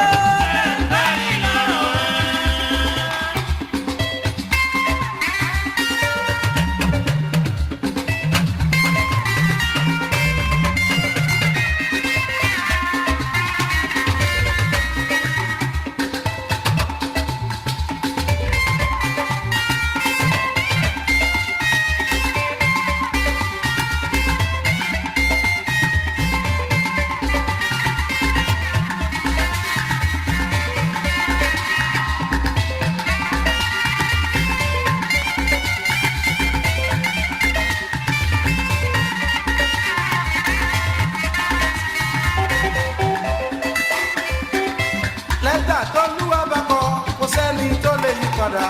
Kò sẹ́ni wá rí lọ́rọ̀ ẹ. Lẹ́tà tó lù wá bá kọ́, kò sẹ́ni tó lè yí padà.